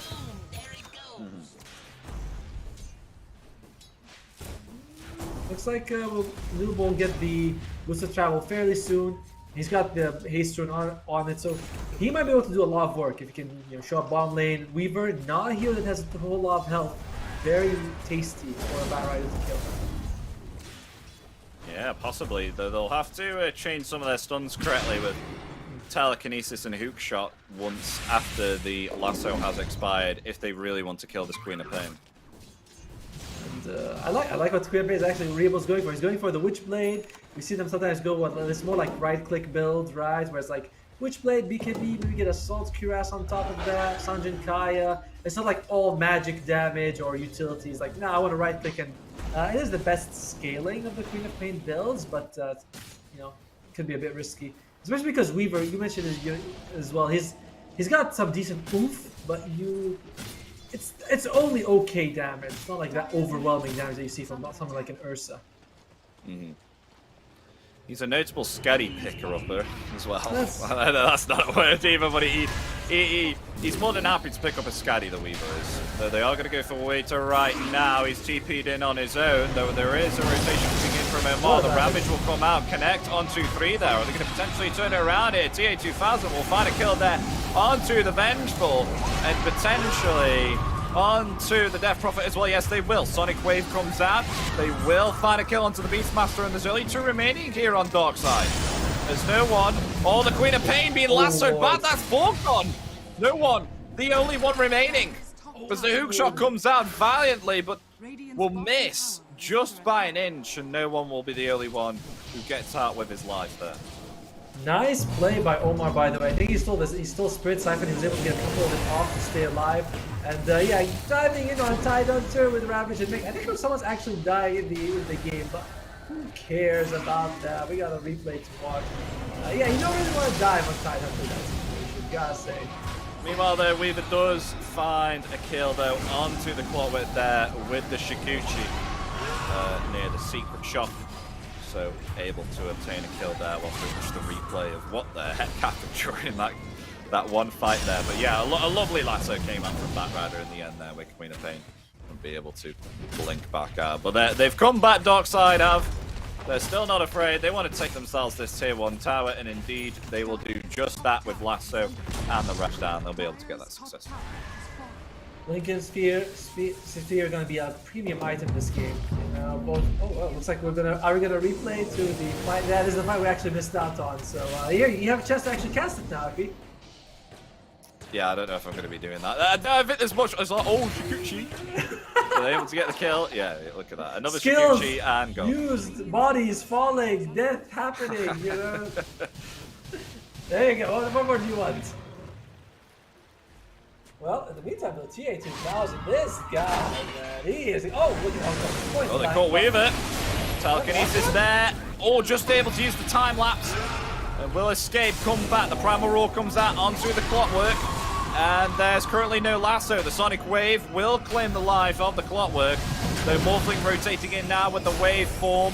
and attempting to get the kill on to the Death Prophet. They will find it with just the final physical attack there from the Batrider. There's now Omar coming forward there with the stolen Shikuchi. Trying to scout out for maybe a telekinesis here. They found not Batrider, sorry, the Beastmaster within the pit. There's now a missile, comes out onto Morph. Morph will have to waveform back. Tay2000 not wanting to risk it there, just get back and farm. By the way, I gotta say, Rubik Shard, this game is amazing because if you can steal Magic Missile, it's one of the, I also feel like this is one of the underrated shards. It's so strong, the double stun, especially on Rubik who gets huge spell amp abilities with an extra cast range. So I wouldn't be surprised. I don't know if he's gonna rush it, you know, like 15 minutes he's gonna get like first item, but really valuable. Oh, lasso! Oh, lovely swap there. Very nice swap, but Queen of Pain still made full, just able to blink out. That was very, very close. But Noob coming forward there with the haste, wanting to try and find where this Queen of Pain went, but to his unfortunate side, Rabel actually was able to blink way too far out of his reach. Swap stolen, by the way, so we will see if Omar can do something with that. But first tower going down to Ooredoo Thunders, and guess what? This is the same script we've been following game 1 and 2, where they take an advantage in the early game. It just feels like they have Darksider's number. They know how to play this stage of the game very well so far. Oh, it's social switch. Alright, not keeping the swap. Oh, Batrider's actually been able to come back a little bit here now, with catching up to the net worth. As it's around about, actually it's a passing, 200 gold more. Meanwhile, Primal Roar will find the Clockwork, and Clockwork will fall from the Swarm. Shikuchi, yeah, will get the kill. Clockwork not doing much there. I like when they try to kill the Tide Hunter and they're like, you know what, it's not happening. Let's just save our time. Let's just leave. And they are going to go for a shot. And with bugs and bonus attacks by the Beastmaster, this is a lot of damage. It's coming very fast as well. So of course they also have Vengeful Spirit. I'm not sure if you pick any points anymore, but just the damage reduction from the Wave of Terror is enough. So this is not that fast. I thought it would be a little bit fast with this, but they're gonna get it. And Aegis now in the hands of no one, so Darkside surprisingly will be able to pick themselves up the Aegis of Immortality with the fact that Ravage is indeed down, so they choose their time wisely and able to pick that one up. Feeling like flashbacks to game 2 where this was the start of the comeback, right? They were able to get a Roche on Darkside, and now it's gonna be a bit harder for them to get a fight. This Weaver feels very difficult to kill. You know, in a 5-on-5 at least. If they can get pick off, yeah, they might be able to bring him down twice, but right now with the Aegis and he's got a time lapse, not easy guy to pick up. Hunter has the Greaves. I think he's gonna go for Pipe next. And what did we see? I think I can't see the icon because he just found a bit afterwards. It's something from Yamage, I think. There's now Noob looking for something here. Got to blink with that lasso. It's just going to be enough to take down the Beastmaster. Yes, it is. He's now trying to attempt to comb through the trees and escape certain peril. Noob. Oh, this blink dagger being affected there by the exorcism, but will get away successfully. But no, blinking into the grasp of the Vengeful Spirit. Is there anyone to rotate and take out Noob? Yes, there is. No one with the Shikuchi will clean up the Batrider.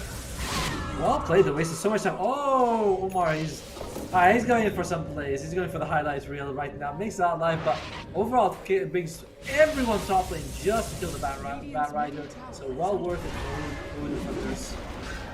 Uh-oh, he's find out though again. The silence is there. The Primal Roar also with the Magic Missile. Goodbye, Omar. He flew too close to the sun, you know. He's like, guys, look at me. I'm wasting shots. Like, no, at some point they're gonna drop a sentry and you're gonna walk into it. So, a little unfortunate for the guy. By the way, I just realized if you take the level 15 talent on Shikuchi, I mean, for Rubik, the one that reduces cooldown of stolen spells, I think Shikuchi has almost 100% uptime, 4-second duration, 4.5-second cooldown. Pretty nice, I must say. There's a bottled double damage. Morphling wants to come top. Hook shot. Connecting there onto the Beastmaster. And DK focus will fall.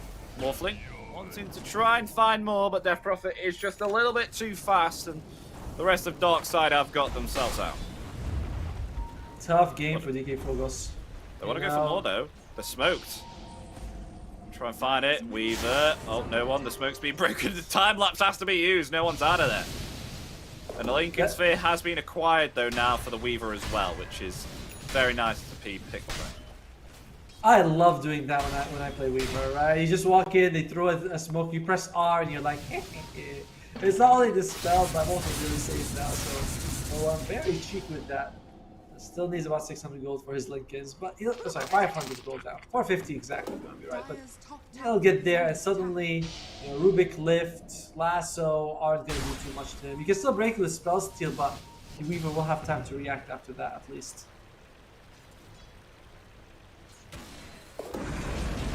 Scuddy next on the agenda. Meanwhile, top lane, Yimich going to be found out and taken by the hands of Noob on this Batrider. So, able to push out the wave, get another kill, and then she's very good for on the mid lane here as well. What looked to be a maybe a hook shot and some cogs, or maybe just caught him with the cogs. Well, either way, loses his life, and the supports on Darkside. I mean, Yami's doing okay, but Sunika is playing very sacrificial right now. Still a minute left for no one's Aegis of the Immortal, so you can see Ooredoo Thunders are not too eager to take these fights. Still a tier 1 standing here on the mid lane. Wonder if Darkside's going to be taking that anytime soon. Only 1 minute remaining on this Aegis of Immortality right now, so if they want to do something with this Aegis, they need to do it now. Beastmaster still, he's gonna get Helm of the Overlord. It's gonna help him out a little bit, but I have not felt DK Fogos' impact in this game. I thought I was gonna do a little bit more with the Beastmaster. It's just, yeah, he's just getting picked off a lot in these games. Ooredoo Thunder's focusing their efforts a lot on him, and it's been working out. You know, even in, when he was picking Nightstalk, he did a good job making sure they shut him down as much as possible. Time lapse used again there by no one. Get himself back. Needs to be very careful now that that's on cooldown for 50 seconds. Because the Aegis is going to be expiring. Meanwhile, on the top lane, something happening there as Queen of Pain falling very low. Ooh. Sonic Wave comes out, pushing back the bat. And Rabel will be able to escape with his life, with thanks to that play. Yeah, but if you're Ooredoo Thunders, you now know that Sonic Wave is down and Time Lapse is down as well. Not for long, though. Time Lapse is going to be up to 20 seconds. And you have Sonic Wave. That is pretty massive damage when the Rubik is able to use it. So it's something to be scared of right now. I don't know if Darkside they can take a fight or not. Looks like they're still playing very aggressive. And underneath the enemy ward, I believe, is there a... Yeah, there's an observer right there. So yeah, Ooredoo Thunders, they see this. Oh, shot. Connecting there onto the Weaver with the lasso as well. As Ravage is ready, but it's not needed because the Sonic Wave from Omar is just so strong. No one down. Stunning up the Beastmaster. Not going to be able to TP away as DK Focus also found as well. They find 2 on the side of Ooredoo Thunders. Risky play by Darkside, gotta say. They went in there without their King of Pain, knowing that the Sonic Wave is on cooldown, knowing that the time is on cooldown. That was just a little too overconfident for them. Maybe they probably didn't expect the ward to be there, but I think they were showing the late anyway. So that's a heavy punch by Ooredoo Thunders. Luckily, there is no Roshan here. So Darkside, you don't lose too much from that. You know, tier 1 tower top. Oh, that is kind of unfortunate because that is your best tower for contesting Roche that was standing. Now it's gone. Radiant's top tower is under attack. As Roshan may be spawning in around about 1 minute and 20. We'll find out very soon, but a very big win probability here for the side of Ooredoo Thunders. With Morphling just farming up more than ever. 14k net worth lead right now. There is nothing to stop him as of this moment in time. Round about to hit 15k, 5k gold net worth lead above no one. Yeah, he's sitting real pretty on this Morphling right now. And you gotta think, I mean, Weaver's just not a hero who can burst down the Morphling. Like, that is just very few universes where that can happen. This is not one of them. You know, in reality, it's just not, it's not likely at least. Especially when you're behind 4,000 gold. Maybe we'll be surprised by that. And even a lockdown, you look at it, it's like, Vengeful Spirit stun and roar? Is that it? That's kind of what you have? Oh, damn. That doesn't seem like enough stuns for me. And plus, if you are Morphling, you can buy the shard and then you don't even care about the stuns, and it's like you can just morph no matter what. Yeah, it's not a good sign right now for Darkside. To be fair, you're the one who believed in them. You're like, dude, this Weaver, yeah, there's not, it's unlosable. I believe those are the exact words you did use. Said, oh wait. Meanwhile, Lasso catching the Queen of Pain. Did they have anything more? The hook shot comes out when the BKB was used, just able to blink away the Queen of Pain. That was very close and a valiant attempt there from Ooredoo Thunders. Still not enough to get it. You know, what, 3 ultis expended there. We saw the Sonic Wave, we saw the hook shot. I believe the Lasso came out as well. So still a very durable Queen of Pain there. And this is an opening for Darksiders. They can now take a fight. I think all their ultimates are available. They take the mid-tier 1, and now they can actually consider. Oh, what? He's going for it. They are indeed. Is under attack. Still, it's next to the outpost. The enemy team could buy back, and they still have Ravage. It's like Lasso's really the only thing that Hookshot's gonna be available fairly soon. It's a very short cooldown spell. So Darkside, they're not too like gung ho about going for a fight right now, realizing that it's not the biggest opening in the world, and maybe they missed their timing a little bit. Thing is, they're really lacking damage right now, and no one is going further stats with an Eye of Skadi just to try and have an effect on Morph with the attribute shift. But I think that's the best that he can do as a Weaver. Yep. I really don't know what other item he can do to increase his DPS, but the Eye of Skadi will definitely have effect upon the attribute shift, that's for sure. Yeah, that'll help you out a lot. Then we go for the Divine Rapier, right? That's, I mean, if you need more damage, that's I think that item only gives you that. But more likely you might go for like a Chrysalis, that might help. Sorry, Daedalus as well for the crit. But you kind of want stats, you know. You're Weaver. You want to play. You usually like. This hero usually is paired up with a very heavy damage dealing like combination. You like maybe like a Mars off lane, a Leshrac, or an OD mid, something like that. It's rarely the Weaver who does all the damage. Something like a Lifestealer where you can do decent damage, but it's rarely all in the Lifestealer to do all the damage. Okay, well the Roshan is up right now, and Ooredoo Thunder's more than happy to try and take this while the rest of Darkside are alive. Either side of the teams do have themselves some nice vision, but it doesn't look like Darkside are going to try and contest this at all. They're going to let it come into the hands here of Ooredoo Thunders. They have themselves Wita here with the Ravage, just protecting it in case someone does decide. He takes the shard as well. Oh lord, this is very tough right now for Darkside here. One of the openings they can do is that they can sort of swap someone in and get the kill off. Ooh, God. Oh, able to actually snatch up there the Shikuchi, the stolen Shikuchi there. They will find the Vengeful Spirit. Shot? It's now. Oh, hook shot. It will cancel the TP there. Damage will fall by the hands of the Morphling. Unstoppable spree for him. I love how Omar just steals every spell he sees. Like, oh, I'm gonna steal this. Oh, he's like, okay, I'm gonna steal that. He doesn't really care about keeping anything. He's still like 3 spells in the last fight. But Ooredoo Thunders, they are in the front control of the game.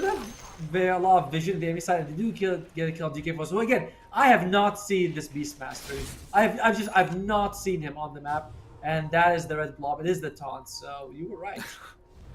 I thought that was the case when I saw it there and then. But yeah, they're going to siege possibly even the high ground right now. They're more than comfortable. The Ravage is still ready and online, and they've got themselves Aegis and Satanic on the Morphling. There's much you can remove. I mean, you can remove. That's another way to remove silence, right? You got the Satanic and the Mantis style. I was gonna say there's not much to remove. Then I was like, wait, you can remove that. So that's also just a really good option for you to have. You won't even need the BKB. He's gonna go, and that's what he's gonna go for. He's gonna go for Butterfly, because he's like, yeah, I don't really care too much about your stuns. Just make sure I'm survival in every other way. And Epi, I'm not sure that there's a comeback mechanic for Darkside besides getting a really, really good swap. Yeah, I don't think so either. I think Ooredoo Thunders, they have to misplay somehow here for Darkside try and come back from this because it seems very, very difficult at this stage. I won't be surprised if the win probability is above 90% now with this Aegis and the items that Morphling has. I wonder if the AI takes track of that, or if it only looks at like the gold, right? Like, does it look like, oh, or there's 1,000 gold, then there's like that's all it cares about? Does it look like, oh, they have Aegis as well? Like, do these factor in? I've always wondered if the AI cares. If it's like item build, you know, what if all your gold is on the support crystal made and your carry has no farm, but your team's ahead in net worth? Does the game care? Radiant's top I tower is wonder. under attack. What do you think? I don't know. I don't know how the heck the win probability like makes the calculations of how some teams will get a win. I think it's more down to not just net worth as well, but like the items and the abilities and what heroes have what win rates against others or something along the lines of that. So I don't think win probability has ever been so wrong unless there's like ever been like a major throw or some like major significant comeback. But as you can see here, TA2000 just decimating the top set of racks here. They will commit a glyph. Aegis is still online. Satanic actually used here to heal back up. There's not going to be any jump as of yet from Darkside. They're still going for it. They need to do something or else Morphling's just going to take the entirety of the base. The Darkside, They've smoked up. They need to go behind. Smoke up to charge forward. The swap onto the Morph. Morph's actually going to be taken out. With the Aegis coming back, Satanic is ready as well. Hookshot though will connect there onto the Weaver along with the lasso. Also, can they take down the Weaver in time? Yes, they can. No one down for 60 seconds with no buyback. Yamich stuck within the cogs of Ravage, connecting onto 3. Can they follow up a buyback from Yamich now? Try to come back to the fight, but TK Focus will fall. The Beastmaster down as well with Weaver for 40 seconds. There's only 3 remaining on Darkside. The creeps are pushed back a little bit though. That's something nice. And looks like, I mean, maybe they're able to keep their racks up. You can see their mid lane creeps, they're starting to move their way there. So that was not as bad for Darkside as could have been, and it was still pretty bad though. Well, they're definitely going to be able to get Megas, I think, here in this situation. I mean, the Aegis is gone, but Morphlin still has plenty of time to head down here and take this final set of racks, but something needs to be done now. The telekinesis there, bringing the Vengeful back. Vengeful will just be decimated there by a shotgun with the attribute shot from the Morphling. The buyback and the smoke now, they realize that they want to play this safe. Ooredoo Thunders, they will get themselves back as far as they can because they really want to try and find something now. Darkside. Now, hook shot as now the Queen of Pain coming forward, but they're still playing defensively here. Ooredoo Thunders are. Yamich with the ultimate of the exorcism. It won't be enough. They'll take him down. Maybe perhaps along with Saneko as well, who's trying to run into the trees, will fall. Both of the supports down for a minute. Only the 3 cores remaining. Make that 2. Beastmaster gone. No one. The only one remaining with the Queen of Pain. As the stolen Shikuchi, Rubik able to get away. Telekinesis, Paintball, that is Weaver gone. Only Reveal remaining, but they are indeed going to call GG. As Darkside, they will be defeated here by Ooredoo Thunders. And they will be the team that will take this